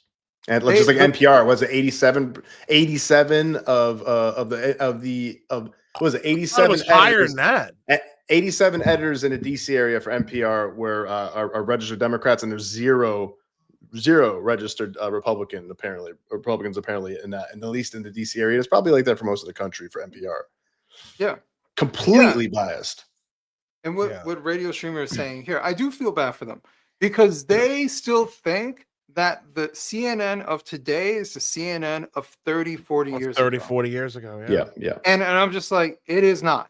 CNN is not the same. Yeah, it is exactly. not the same whatsoever. And while everyone else has kind of figured that out or has gotten tired of it, Mm-hmm. They're literally keeping these networks afloat. Them and big pharma ads are keeping Yeah. Yep. CNN afloat and barely keeping it afloat. Every So show brought to you by Pfizer. right. Yeah. So they're being radicalized and Mhm. they don't even realize it. They think so. Here's the thing: if you were to go and try to talk to these people, and let's say not the craziest of the people there, you would go to the average boomer who's walking out there with a sign. They think that Donald Trump is about to take away their Social Security. Mhm. That's what they think. Sure do. Yeah. And I've heard this personally. Not going to name names, but I've heard this personally, where they think that Donald Trump and Elon Musk are just plotting to take away Social Security. And I'm like, where did they hear that from? I mean, granted, I don't hear everything in politics, but I'm pretty sure I would hear that. I would know about that if that was the next step to take away something from Social Security or take away Social Security. They think it's going to be gone. And meanwhile, I'm trying to tell them we broke. Right. America is broke. When that dude from Doge was talking about the Treasury, and they said that in our bank account, in America's bank account, which is hilarious that we have one bank account that everyone takes money from, which boggles the mind. In our bank account, I think he said we either had like 600 billion. I think it was something like that. I could be off a billion or 100 billion or something like that. It was either 500 billion or 600 billion. That's it. Now, granted, Yeah, that's it's nothing. not a little. That's nothing for the United States of America. That's absolutely nothing. We owe $2 trillion. Yeah. America is broke. Any other circumstance, if someone came to you and they say, I make $50,000 a year and I got $500,000 in debt, you'd be like, dude, you broke. Oh yeah. You broke. You ain't got no Mhm. money. Like you can't pay off your debt. So Exactly.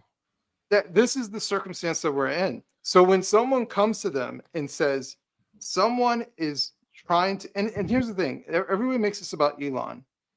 Elon has no authority. If you're going to blame someone, blame Trump, right? Elon makes a recommendation, or his Doge team makes recommendations. They send it to the heads, and the heads accept it or don't accept it. But it seems like the heads are all in lockstep. We need to make changes.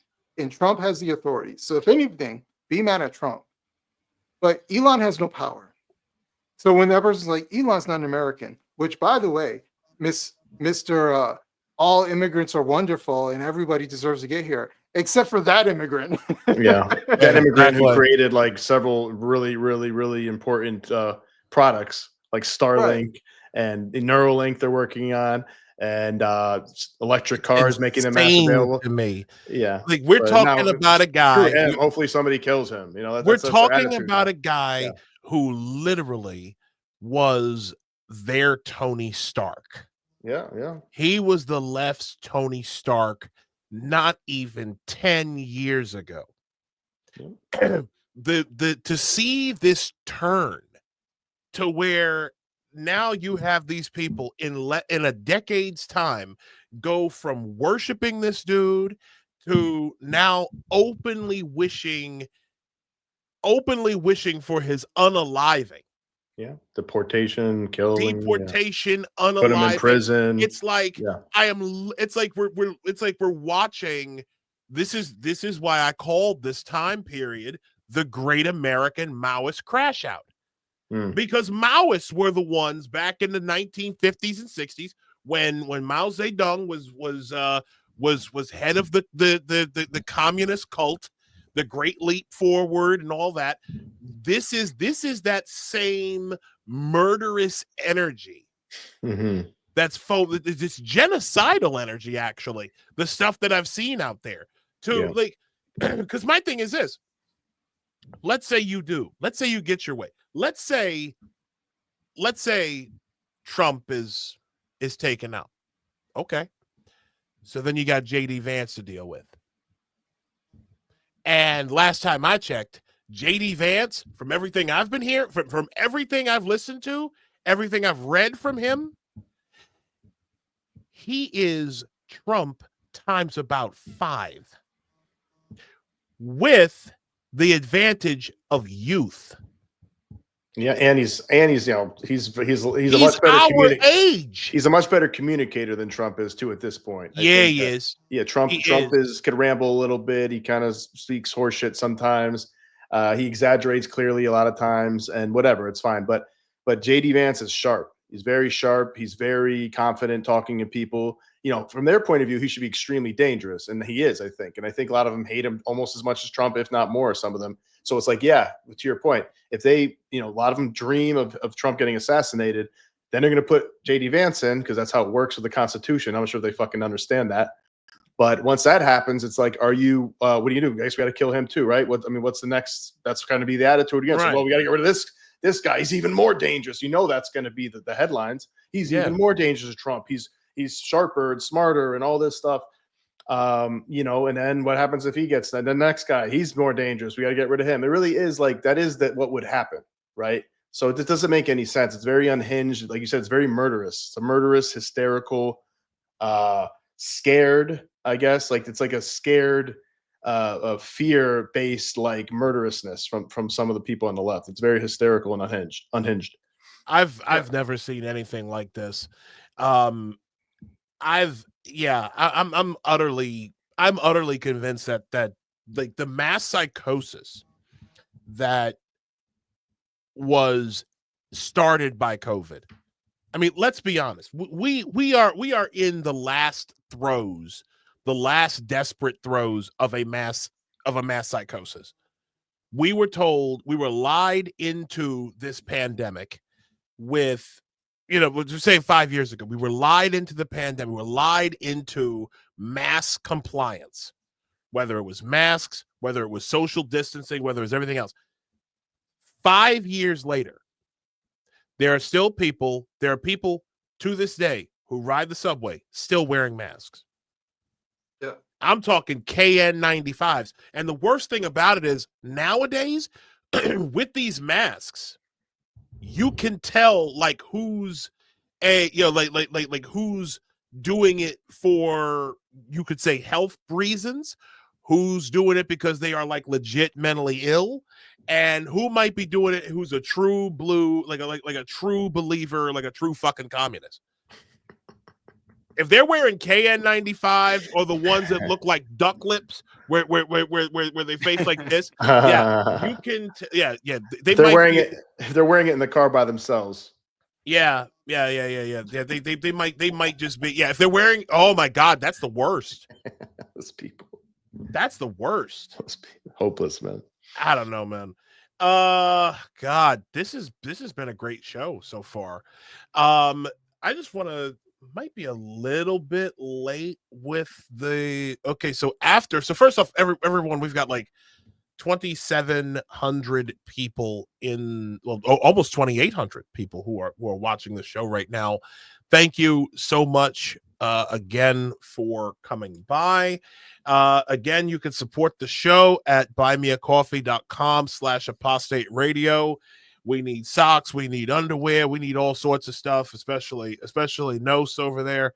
They call me Shoeless Joe Jackson, man. Shoeless Joe Jackson. I got my toes come out of my shoes. Oh God.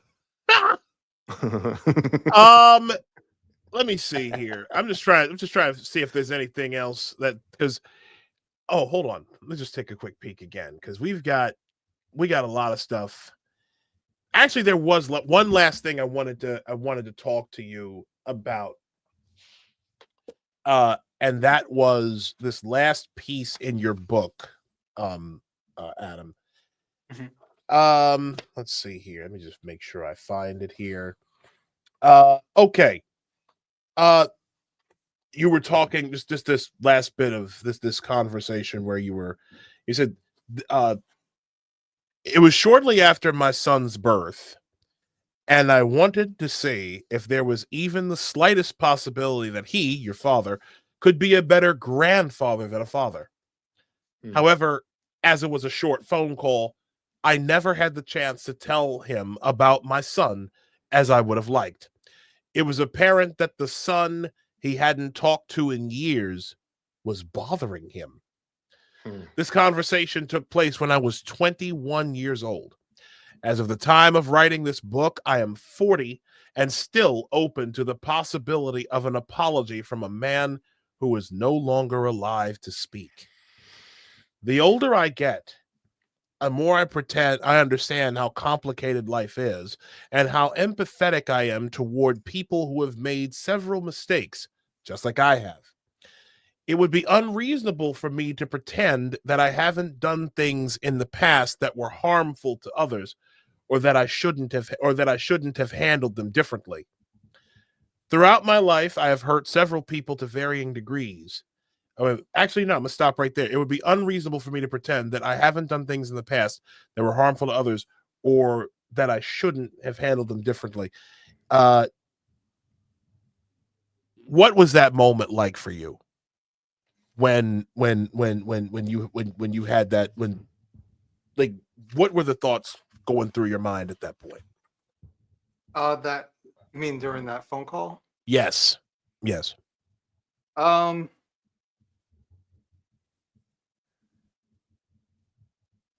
Not really a surprise, but still disappointing. And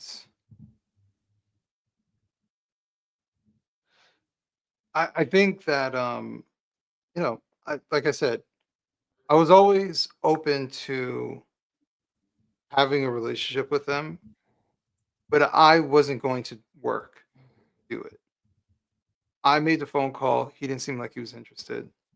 And so shortly after that, I was like, why am I bothering? Like, it's not my responsibility to establish a relationship with him. And so I'm not going to call him anymore. I'm not going to reach out to him anymore. Now, if he reaches out to me and wants to have something, then I'll answer. I never had that feeling like I was going to cut him off.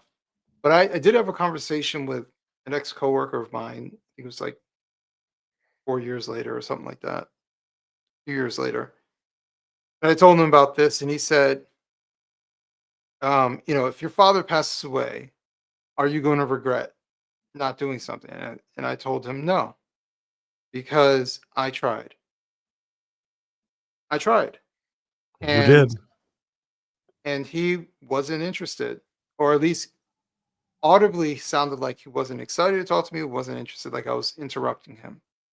So did he end the conversation with you, like abruptly or anything, Adam? Or be like, well, I gotta go. It's not a great time. Or no, I ended the conversation because okay. because you get that vibe. Like, I called him while he was because the only number I had was at his business. He owned a dry cleaner.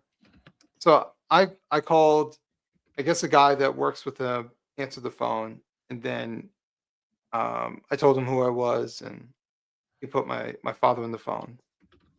But he just didn't seem interested in hearing from me whatsoever. So to go back to that conversation, I told him no, I wouldn't regret anything because I tried. So I never closed the door on a relationship with my father. But he never reached out to me. And as I mentioned earlier, I didn't find out he died until a few months after he passed away. And even then, because I was in my car when my mom told me that, and I was like, do I want to cry? And I didn't cry. I've never cried for my father's death because I didn't know him. Right. I didn't. And on top of that, I kind of just accepted it. Like he died a long time ago to me because he wasn't there.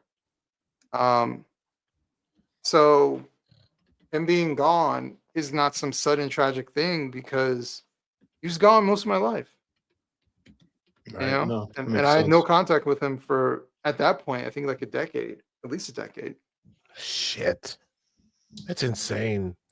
So do you have another family? Do you have like other? You said you have a sister. So your sister's like your full-blooded sister, same parents, yeah, mother and father. Same father. Yeah. Okay. So did he have any other kids after you guys or anything? So this is what I was saying earlier.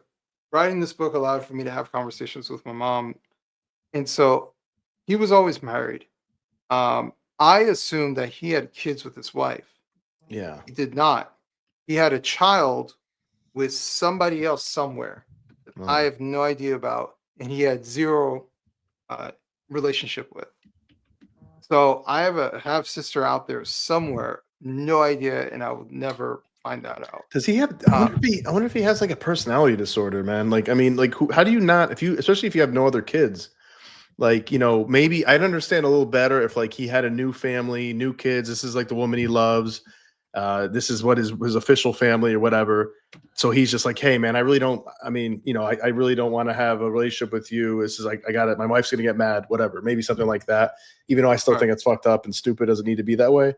But it made make more sense. But it's like, if that's not the case, and you're like his only two kids, and then there's that other kid that you said he had no connection with at all. It's like, why are you so distant from your own children, your only children? It's very strange. I don't know. Like, it's not your fault at all. I mean, it's something going on with him. It's like, it's very unusual. At least even like a cursory, like, hey, we'll hang out a couple times a year. I love you, buddy. You're my boy. We'll see you next time. See you for Christmas, maybe something like that. That's not a lot, but it probably would have made a big difference to you. Oh, you're having an issue, give me a call, bud. Just stuff like that. Congratulations on graduation. Like, that's not really asking much at all. Like, you couldn't do that. It's like, it's something. I feel like something's going on in his, like, maybe some kind of personality disorder or something, like sociopathic, or I don't know. I don't know. I mean, speculation at this point. Speculation, but it's very unusual. Right. Even for a selfish person, Yeah. I would say this: if that was the case, because obviously, like, at a certain point, we didn't live near my father. Like, we had moved, right? Part of the reason why was my mother wasn't getting enough support. So we had moved. So I understand, even as a kid, my father can't see me every day because we live in a different state. Yeah. Understandable. But I'm not getting calls. Yeah. I'm not getting shown love outside of my father asking me arbitrarily, like, how's school? And I give him the answer of fine. That was the extent of our dialogue. Like, so everything about his interactions with me were uncomfortable and sounded forced. Yeah. So, for my father to be you think was he autistic maybe, or like or he had a really terrible relationship with his parents or his dad, and he had no idea how to do it? Like, I don't know my father's story. Because it's just the bare minimum he could have done, and it would have been, I could see myself, even if I was like really selfish and busy with a lot of stuff, I'd be like, I can always find an hour to call my son, catch up on things, like, hey man, we'll keep on working at it. Glad you're doing well at sports, blah, blah, blah.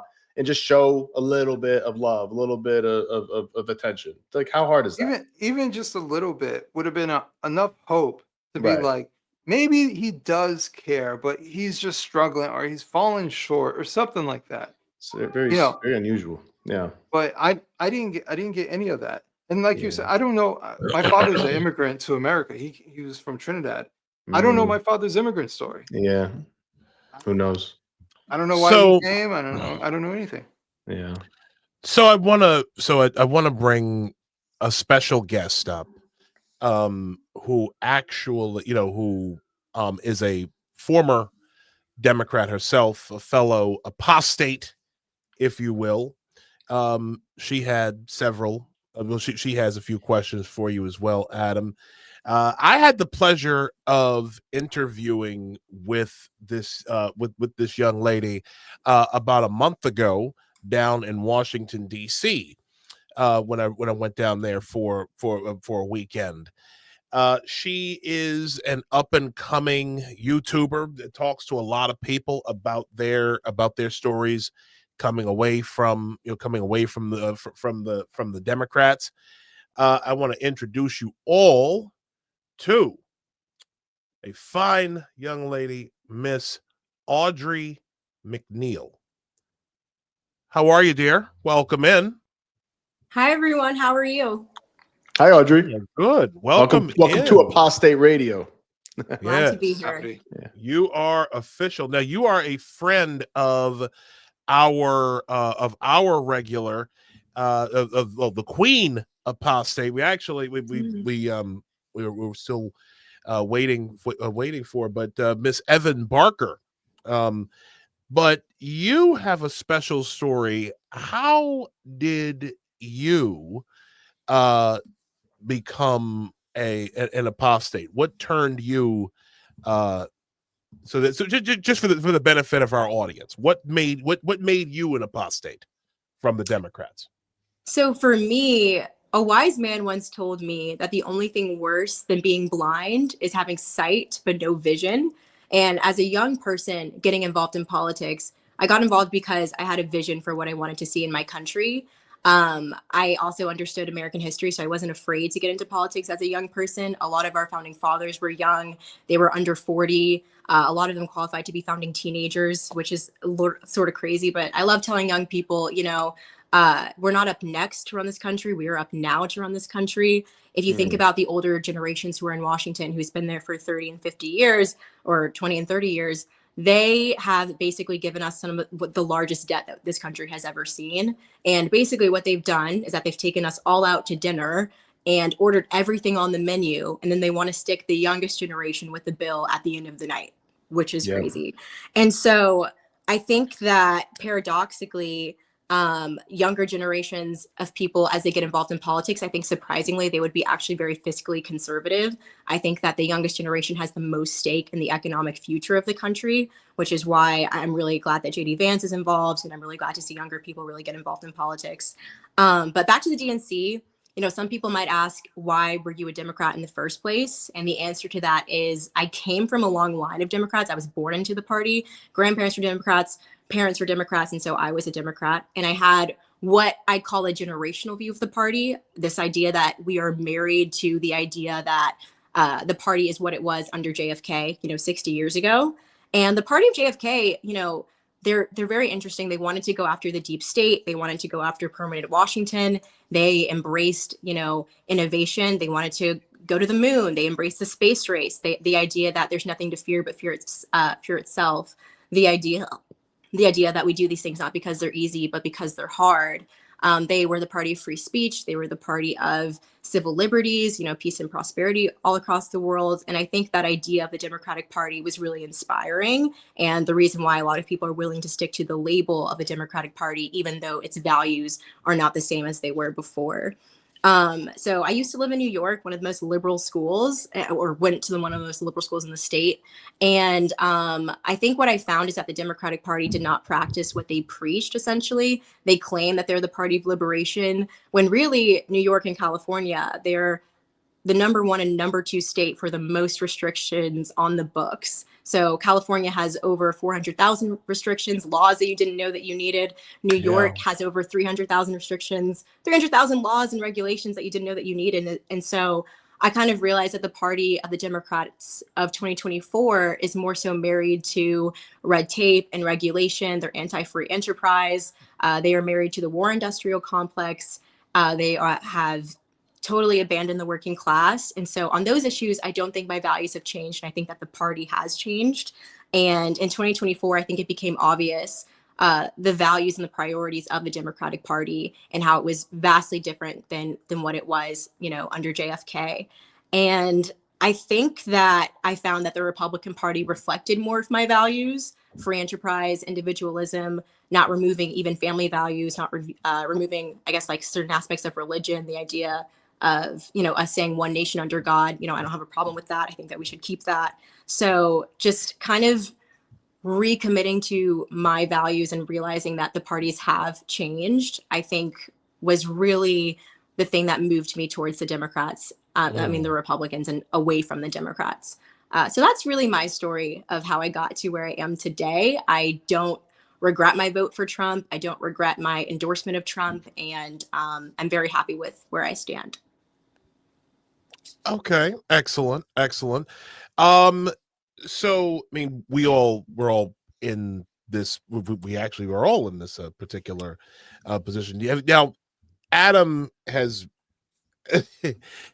I find, a lot of the stuff that we've talked about tonight, has really surrounded, well, particularly on our last, our last hour, we're just seeing like the dysregulation of the Democratic Party, seeing like the old boomers and all of these people essentially publicly dysregulating before our very eyes. I mean, have you found yourself with any regrets with by leaving, or like what are you seeing?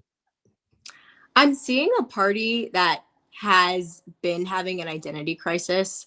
I think that the party, like the top percentage of the Democratic Party, the top 5%, the Democratic Party elite, they're the ones that have really been in control of the entire thing. Even if you think about the primaries back in 2016, they are not for going in the direction of democracy. They want to keep outsiders, even people who they don't perceive to be particularly establishment, like Bernie Sanders, out of the party. And I think they have forgotten that the people in the working class are the people who are supposed to be building up the party. It's supposed to be very like bottom up and not so much top down. And what I've seen on the Republican side is that they're more willing to go with the direction of democracy. Their party establishment, as much as I think that they don't like Trump, people like Liz Cheney, people who tried to, go along the route of going along with Kamala Harris on the campaign trail. I think that those people did not want Trump in the party, but what they did not do, that the Democrats did, was try to keep Trump out of the their Republican National Convention. And they did not fix their elections to keep Trump out, basically. And they let their voters kind of decide what the future of the party was. And I think even now, with the Democrats trying to decide who the new face is of the Democratic Party, they are still in the mindset of like giving people scripts, giving people to prop up. The media props up like Jasmine Crockett or AOC. There's a very scripted culture, I think, in the Democratic Party that is for control. And even the election of Joe Biden, I think, was emblematic of where the party stands. They want somebody who is controllable. They don't really like independent thinkers. And so I think realizing that is just really interesting. Even 2016 should tell you everything you need to know. The fact that they kept Bernie out of the party tells you where the party stands and how they don't want to listen to voters. Yeah, they're over it. I mean, I've been saying this for months, that the Democrats are completely they're no longer interested in listening to regular people. That was actually one of the things that I wanted to discuss. Matter of fact, I'll bring it up now, because this is one of the last things I wanted to talk about. Our friend, our mutual friend, the Queen Apostate, was in the news this week. Oh, and there she is. Wow. There she is. Hold on a second. I'm just going to give her a second here.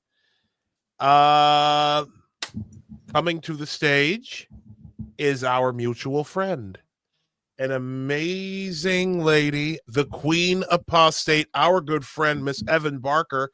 Hello, dear. Oh, you're muted. You're muted. You're muted. I can't hear you. You just have to pantomime the whole rest of this. Yeah, basically, yeah. Be like one of those people on stage with the Democrats when they're giving a speech and giving land acknowledgments. Yeah, land acknowledgments and sign language and throwing up gang signs and shit. How you like that? Try again. Hello. There we is. go. All right. There we go. Yes. But I feel like my good mic isn't on right now. Oh no. Yeah. You're good, Mike. Yeah, I don't think you're the big one. Yeah. Okay. So, how are you? Yeah, it's not. Yeah, we're not getting anything. Okay, that's fine. Hold on 1 second. I'm so sorry. Okay. All right. We'll bring you. I'll drop you down. Just let me know when you're ready. Yeah. So Evan's been in the news lately. She actually went she went viral Friday, I believe, with quite a thread. Well, it wasn't a thread. It was like one or two. It was one or two posts, I believe. Evan, are you back? I'm back. Sorry about that. Okay. All right. So yeah, this is what I really wanted to go over towards the end, towards the end here. And let's see. Just pull it up here. Evan got some of the nastiest pushback for this post here. Let me just pull it up. And she says, Evan. "Oh, go ahead." Yeah. Oh yeah. Stop being poor. Yeah, stop being. Yeah, that's exactly what this was. So the post reads, quote, "No," Evan writes, "No one in my family who voted for Trump owns any stocks. For all the rich Democrats panicking today, you now know how it must have felt when Jimmy Carter destroyed 400,000 trucking jobs. When Bill Clinton signed NAFTA, shipping jobs to Mexico and Canada, causing industry to board up in the middle of the country, left to rot. When he deregulated the finance industry and led us to the 2008 housing crisis. And when Obama told us, sorry, some jobs just aren't coming back.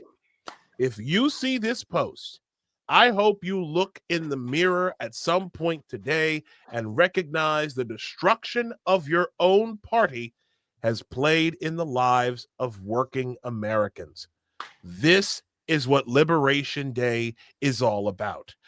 No one is going to weep for your stock portfolio. Where were you when we lost our American dream? We needed that. Yeah. That was, that was fantastic. Fantastic. No. Yes. Yes, Queen. No. We don't do that. Queen Apostate. No. You did that, Evan. Oh my gosh. Not the snaps. Not the snaps. You leave that to the leftists. Leave that to them. They do that dumb shit at the protest. But Evan, what made you write that? Because I think you're up to like 2.6 million views now. What made you write that? Struck a nerve, right? Especially for a post. I don't know. It was crazy. That's probably I've had a video go viral like that before, but that was my first just writing, that went viral, especially with not even having, I only have like 20,000 followers or something. So, but I wrote that post because I was watching the news and I was just seeing how people that I know in the Bay Area were reacting to Liberation Day, how they basically were just looking at Trump as if he's lost his mind. They didn't even really understand any of the reasoning or any of the backstory about the pain of people from my community. I'm originally from Missouri, that basically had their lives destroyed by bad trade policy. And that's why you see people like Sean Fain. He is the United Auto Workers president, who is an ardent Kamala Harris supporter, coming out and praising these tariffs and saying, thank God we finally have an administration that gives a shit about this. Because honestly, and I know in that post I was making a point about Democrats, and I did that purposely, and I can get into that in a minute, but this has been an issue that has been neglected by both parties. It's been both parties, the old Republican Party and the neoliberal Democratic Party, that has allowed this to happen, that has allowed manufacturing, has completely ceded manufacturing to China, has shipped jobs overseas, has allowed people's lives to be completely destroyed. Barack Obama was asked this question in 2012 when he was campaigning for his re-election campaign. He was asked by I believe it was an auto worker in Michigan, who wanted to know, who told him a story about his job being sent to Mexico and wanting to know what Obama was going to do. And basically, point blank, he said, jobs just aren't coming back. You're just going to have to find something else. And there's these people on the coast, especially, not you guys, obviously, but a lot of these rich elite people, liberals that live on the coast that have never driven through the middle of the country, right? they have no context. They have no idea, or the South, Georgia has also been affected by NAFTA, where Audrey lives, but they've never ever seen these communities and the way that they're hollowed out and the way that these used to be thriving towns where middle class, blue collar, working class people could thrive and live and have a piece of the American dream. They could buy a house on a salary with a job that they got without having a college degree. And that just doesn't exist. We basically traded all of our good trades and manufacturing jobs for service industry jobs in the United States. That's exactly what's happened. Jobs without benefits, jobs that pay very little, jobs that are underappreciated. And we've allowed ourselves, and JD Vance talks about this too. He says it's an issue of national security as well. We saw during COVID all these supply chain shortages that were happening because everything that we need, our medications, our chips, our technology, just all of these like basic things, the supplies that we need to build our cars and to build our ships for our military are all being manufactured elsewhere. And that's just stupid. And Donald Trump has seen this since the 1980s. He's been talking about this. It's pissed him off. He sees Americans getting ripped off. They call him the blue collar billionaire president for a reason. And that's because he sees it. He sees the pain and he gets it. And for once we have a president that's actually fighting for these lost, forgotten people. And it pisses me off when I see liberals. And by the way, the Democrats used to support tariffs. Like, if there's a video that went viral of Nancy Pelosi talking about tariffs in 1996 and but she's basically fighting back against NAFTA and what Bill Clinton signed off on. Mm-hmm. But they don't talk about this anymore because they're all enriched by it. They're all getting rich off of it. And they're all getting rich off of the destruction and the humiliation of working class people. That's right. That have no American dream anymore. And for once, we have a president who's willing to fight for them. And so it pissed me off to see all these people freaking out about their stock portfolios.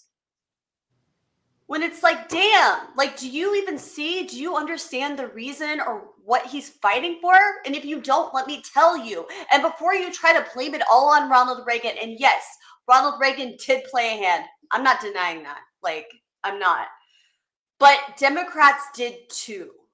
Just as much. It was a handshake agreement between both parties.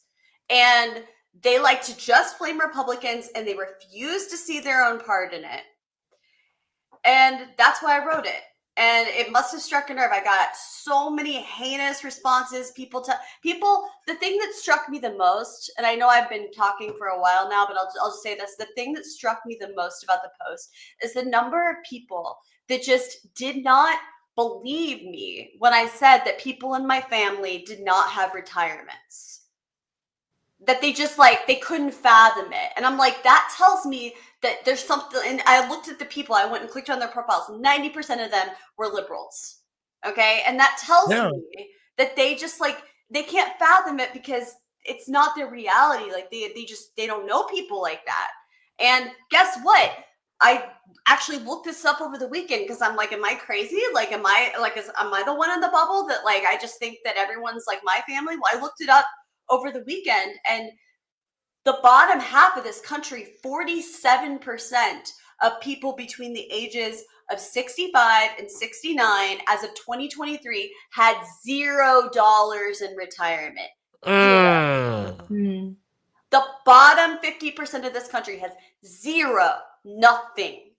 That's the majority. There's if you look up, and then there's 10% of people had over 20,000, right? And then basically the higher up you go, the more basically the way that the chart works is that the smaller the percentage, the higher you get, basically, right? And so most of the wealth is concentrated in this one direction.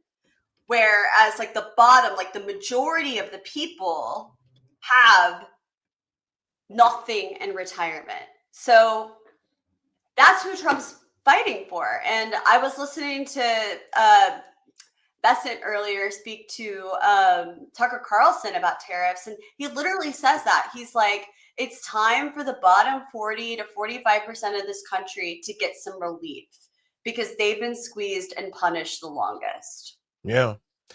You know what I find funny, well, not funny, but rather ironic, is that when you try to tell people, I've literally tried to tell people that Trump represents a third way, because we wouldn't get this with a typical Republican. If this were a Paul Ryan, John McNeil, yeah, fuck that, right? Yeah, exactly. If this were like a Paul Ryan, oh God, I'm trying to think of, like, if this were a Mitch McConnell, somebody within the Republican establishment, we would not get any of what Trump is trying to do. That's one of the reasons why a lot of your establishment Republicans are fucking pissed. They're pissed at Trump. They didn't want him. They didn't support him. So, do you guys hear me? Yeah, we can hear you. I want to say one thing. I mean, I gotta say, I look. You're worried about these people in flyover country and all that. You know, these 50, 60-year-old boomers who don't have a pension, and they lose their jobs. Like, why don't they just learn how to code? Why don't they just learn how to code? Why don't they just learn how to code? I got that. But that was like code. People. So from our resident IT guy, Adam, a DI officer. What's your take on that, sir? Just learn to code. My take is I am not shocked whatsoever that was the response that she got. It was probably the number 2 reason why I said I was done with the Democratic Party. It's because it is now run by, or at least if they aren't this, they're tacitly cool with it, but it is primarily run by snobby elitists. Yep. It is run by people who have no idea what it's like to be broke, and that's fine. More power to you. You've never been broke before. Yeah. But man, do you like to stomp on people who are just trying to come up a little bit? Exactly. And you know, this whole, and that's the whole thing with the black people, and we care so much about black people and the prosperity. No, you don't. You don't give a shit. You don't give a shit about someone unless they're within your tax bracket or live in your neighborhood. Those are the only people that you appear to care about. Or you can use them for political purpose. Right. Not even then. Yeah. No. I would argue even then. Think of this, and this is where I gotta come in. I live in Brownsville, Brooklyn. Okay, I have told this story before. There are several homeless shelters in this neighborhood, around near my house. Okay, at least 3. The last 2 years, the people, like the families who were in those homeless shelters, got booted out, and then just to be replaced by illegals during the whole migrant crisis. Okay, that's so fucked up. You do not put. That is so fucked up. The new political underclass.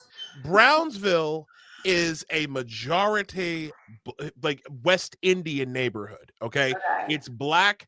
It is lower middle class to working class. Okay, there are people, there are cops that live here, firefighters, transit workers, the whole bit. Okay, we are that bottom 50 that has like nothing in savings, right? The bottom that has nothing, they don't make enough to save anything, right? They just have debt. Right. We just have debt, credit cards, student loans, personal loans, shit like that, right? The political party that was supposed to have our back is the one that basically threw us the fuck overboard when it was politically convenient. And the reason why they did that is because we as a race, I'm saying black folk could no longer be trusted to vote in the 90th percentile for Democrats because of people like us. Okay, because they wanted their cake. They wanted to. I have never in my life seen an entire political party so disloyal to their own voters, throwing away an entire voter base for something that they think is a sure thing, that they've got to game the system. Yeah, They've got to game the system and turn everything around just to accommodate these people who they're just sure that if they just keep giving them free shit, free housing, free food, free this, free that, they'll vote. They will continue to vote for this political party like a dog would their master. It pisses me off. It's dehumanizing as hell. They traded working class people, black, brown, white, any working class person. They traded them for the professional class and suburban voters. That's exactly what they did. They put all of their voters? Yeah, suburban voters. Like they basically traded the working class for the suburbs. Upper middle class. Yep. Middle. I'm from Baltimore. Okay, Baltimore, Maryland, which I talked about this in a video I made this last week. Sparrows Point was the whole, which is a area in southern, like southeast Baltimore County, was the home of Bethlehem Steel. Bethlehem Steel was was at one point the largest steel mill in the United States.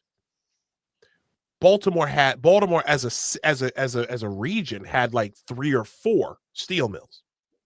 There was Bethlehem Steel, then there was Baltimore Specialty Steel, that was not too far from where I grew up in northeast Baltimore City. Bethlehem Steel employed generations of black middle class Americans. Both of my grandfathers, my mother's father and my father's and my father's stepfather, worked for Bethlehem Steel. One of my uncles on my dad's side worked for Bethlehem Steel. I'm just telling you, I'm going by this line by line.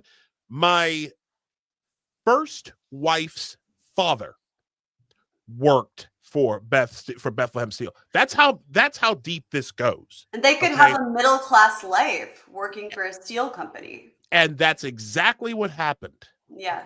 Once them steel mills got gutted, because the NAFTA, cheaper steel elsewhere around the world, Baltimore's gutting was Baltimore's deindustrialization was finally complete. Yeah. If you go there are parts of my hometown right now that look like a fucking bomb went off 30 years ago. Same. Yeah, the town my dad was born in is St. Joseph, Missouri, which actually is where Marshall Mathers was born. Everyone thinks he was born in Detroit, but he was born in St. Joe. But yeah, if you go there, it was once a booming town. It's about an hour north of Kansas City.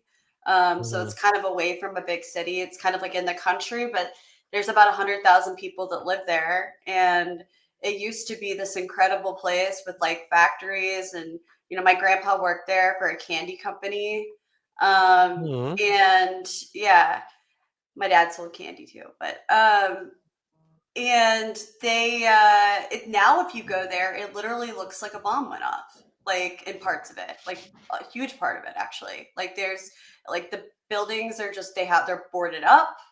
There's no jobs there. There's no hope there. Like it's extremely fucked up. There was a Harley Davidson plant there where they were still making Harley Davidsons, and they shut that down about 4 years ago. Jesus. And there was about like another 1,000 jobs that were lost. It's like they can't catch a break. No. It's like working people. Yeah, it's like working people literally cannot catch a break. People wonder why Slim Shady is the way he is. Yeah, I mean, he grew up rough, but I mean, it's But Understatement. I mean, yeah, but like, I don't know. It's fucked up. And so I want people to understand why this is happening, why Donald Trump won the working class the way that he did, and to just understand. And I feel like that there's so much pressure mounting right now. There's so much hysteria. There's so many people saying like, this is like the worst thing in the world and the stock market's going to fall. We're going to go into a depression. And I feel like it's all like a scare tactic to try to get Trump to cave. And it pisses me off. Yeah, it seems like he's just ripping the Band-Aid off of something that we have to do, and just nobody wanted to do it. These keep on passing the buck down the line, and they were managing the decline. Yeah. Like we were a nation in decline, and they were just managing it, putting Band-Aids on. Yeah, we need to be more self-sufficient. Like, we can't rely on our enemies to, for resources we need, for products we need, medicine, you name it. We can't do that, obviously. So, and energy, stuff like that. It's like, we got to do this. I mean, obviously we're in so much accumulating debt. We have to do something like this. We have to do something drastic. Audrey, And your thoughts? it's interesting how they've also just been like funneling money into USAID. Like, I don't know about you guys. I love Morocco. I love pottery. I don't think we need Moroccan pottery classes to be funded with US taxpayer dollars, which is a true story.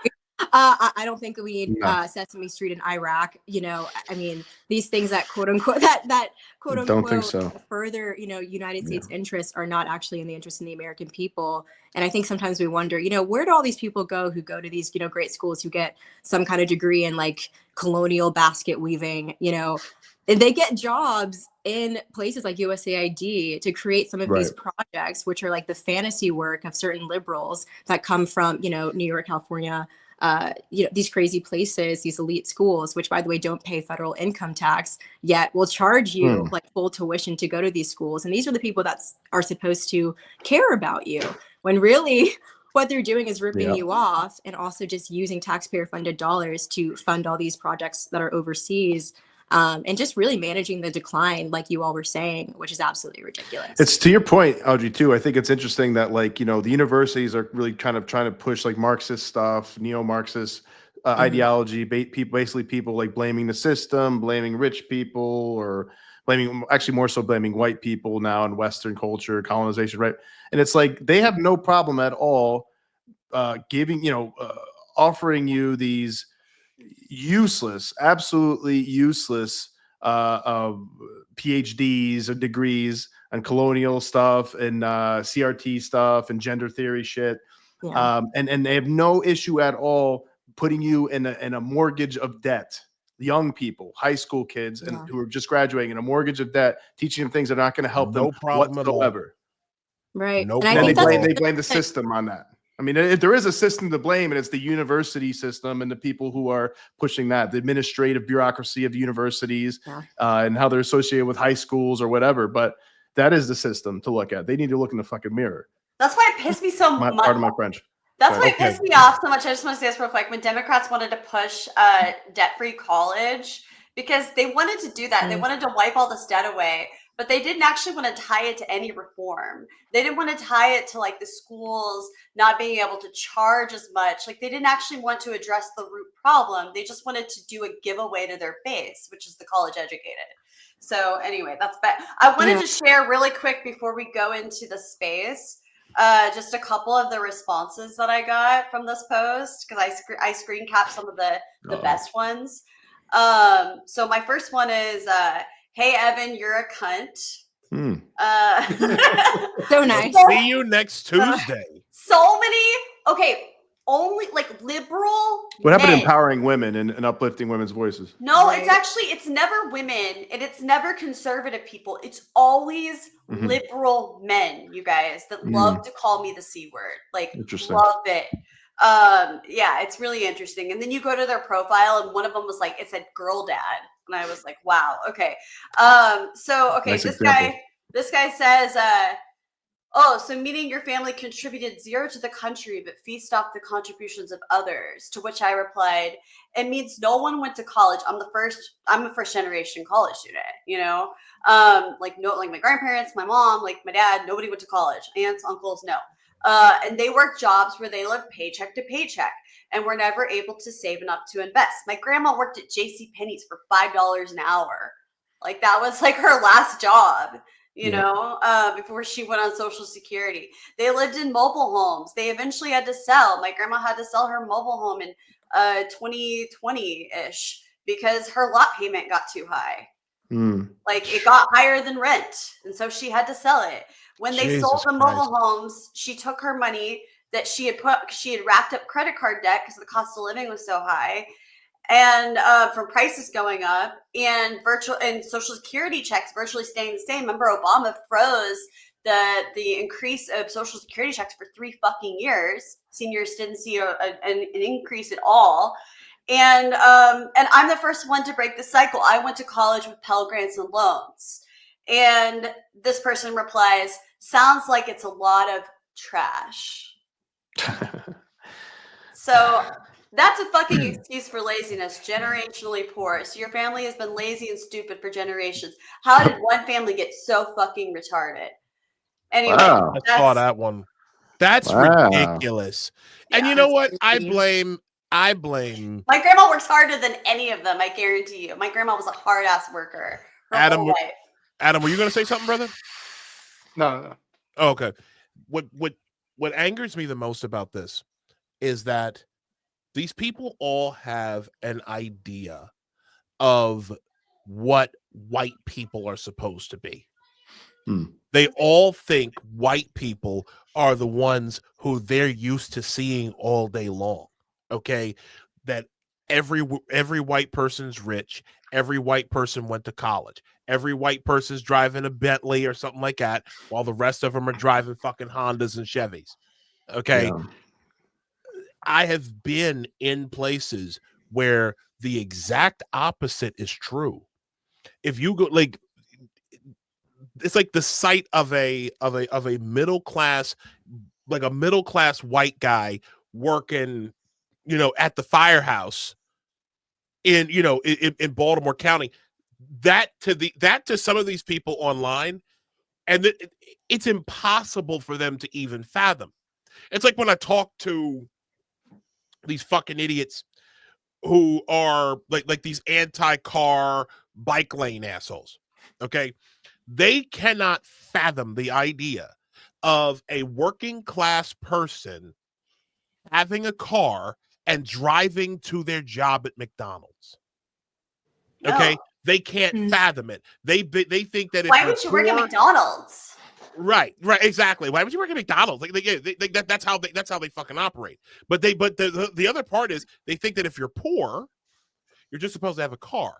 And again, the idea that there are white people out here, that there are middle class folks living in deindustrialization zones who are suffering on a daily basis, who then take a look at the party that they might have been voting for on a regular fucking basis, throw them overboard, and act like they don't even exist. The biggest wake-up call I had to this was watching David Axelrod, basically, after Hurricane Helene blew through, after Hurricane Helene blew through North Carolina and Tennessee, basically saying, well, you know, these Trump voters might have a lot more difficulty getting to the polls. You know, he was happy about it. They're saying this, right, gleeful about it, as these people are freezing to death, as these people are living in wet homes and or tents. Their entire every earthly possession now has a permanent squish to it. If it ain't floated down the river. And didn't FEMA like have a directive to not go to Trump supporting homes or something like that? They absolutely did. They absolutely because did. They might be hostile or something. It's like, oh my fucking God, dude. They make it right. They make you jump through the hoops to maybe get $750. and then they send another $2-3 billion over to Ukraine. Yeah, or anywhere else on Earth. Right. That's who we've been dealing with. Yeah. Anyways, it has been an absolute pleasure to have all of you here. We are going to now move into our space where you can ask all sorts of questions. We apologize for the lateness, but I want to thank Mr. Adam Coleman for coming on to my show. There is one last thing that I do want to say before we go. Adam, my family's yours, brother. And I mean that from the bottom of my fucking heart. Like from the day I met you, I knew that you were somebody very, very special. You are one of the most talented young men I have ever met in my entire life. I am thankful to stand side by side with you. You and your wife and your son are welcome at my table and at Kareen and I's table anytime, bro. And I mean that. We got your back and we love you, man. Thank you all for coming for joining us tonight. Again, you can support the show at buymeacoffee.com/apostate radio. Please be sure to follow Miss Audrey McNeil, and our queen apostate Evan Barker. Yes, God damn it, you are the queen apostate. Okay, like make a crown or something. Yeah. I'll wear it next time. Next time at the show, I'll delusionally show up with this giant ass crown. You guys. There you go. You should do that. I'd actually appreciate that if you did that. Sometimes I want to wear a crown. There you go. Thank you to Mr. Nostra Chavez for holding us down, and we will see you all later next week. We've got a big show as well. We'll have more information on that. But again, thank you. Follow Adam Coleman too. Wrong Speak. Yes, Wrong Speak. Buy his fucking book. Buy his book. Buy his book. Buy it now. Buy his book. Yes. I The Children We Left Behind, guys. The Children an audiobook We too, Left Behind. It. Matter of fact, when is it going on audiobook, Adam? I'm gonna put a pre-order. Within a couple of weeks. It was just loaded last week. Let me know, Adam. Who's reading it? I'll share that. I'm definitely reading it. Who's reading it? Peter Feliciano. Peter Feliciano. Really? I started it. Oh, nice. Okay. No. I'm talking about the audiobook. Like, who is reading the audiobook? You can't read an audiobook. No, I mean. Oh, I know what you mean. Sorry. Okay. I used to be blonde, Isaiah. Okay. Good night, everybody, and thanks for watching. We'll see you. Join us over in the space in a few minutes. Come to the space, guys. Yeah, we will Isaiah see you all Carter. soon. Yes, sir.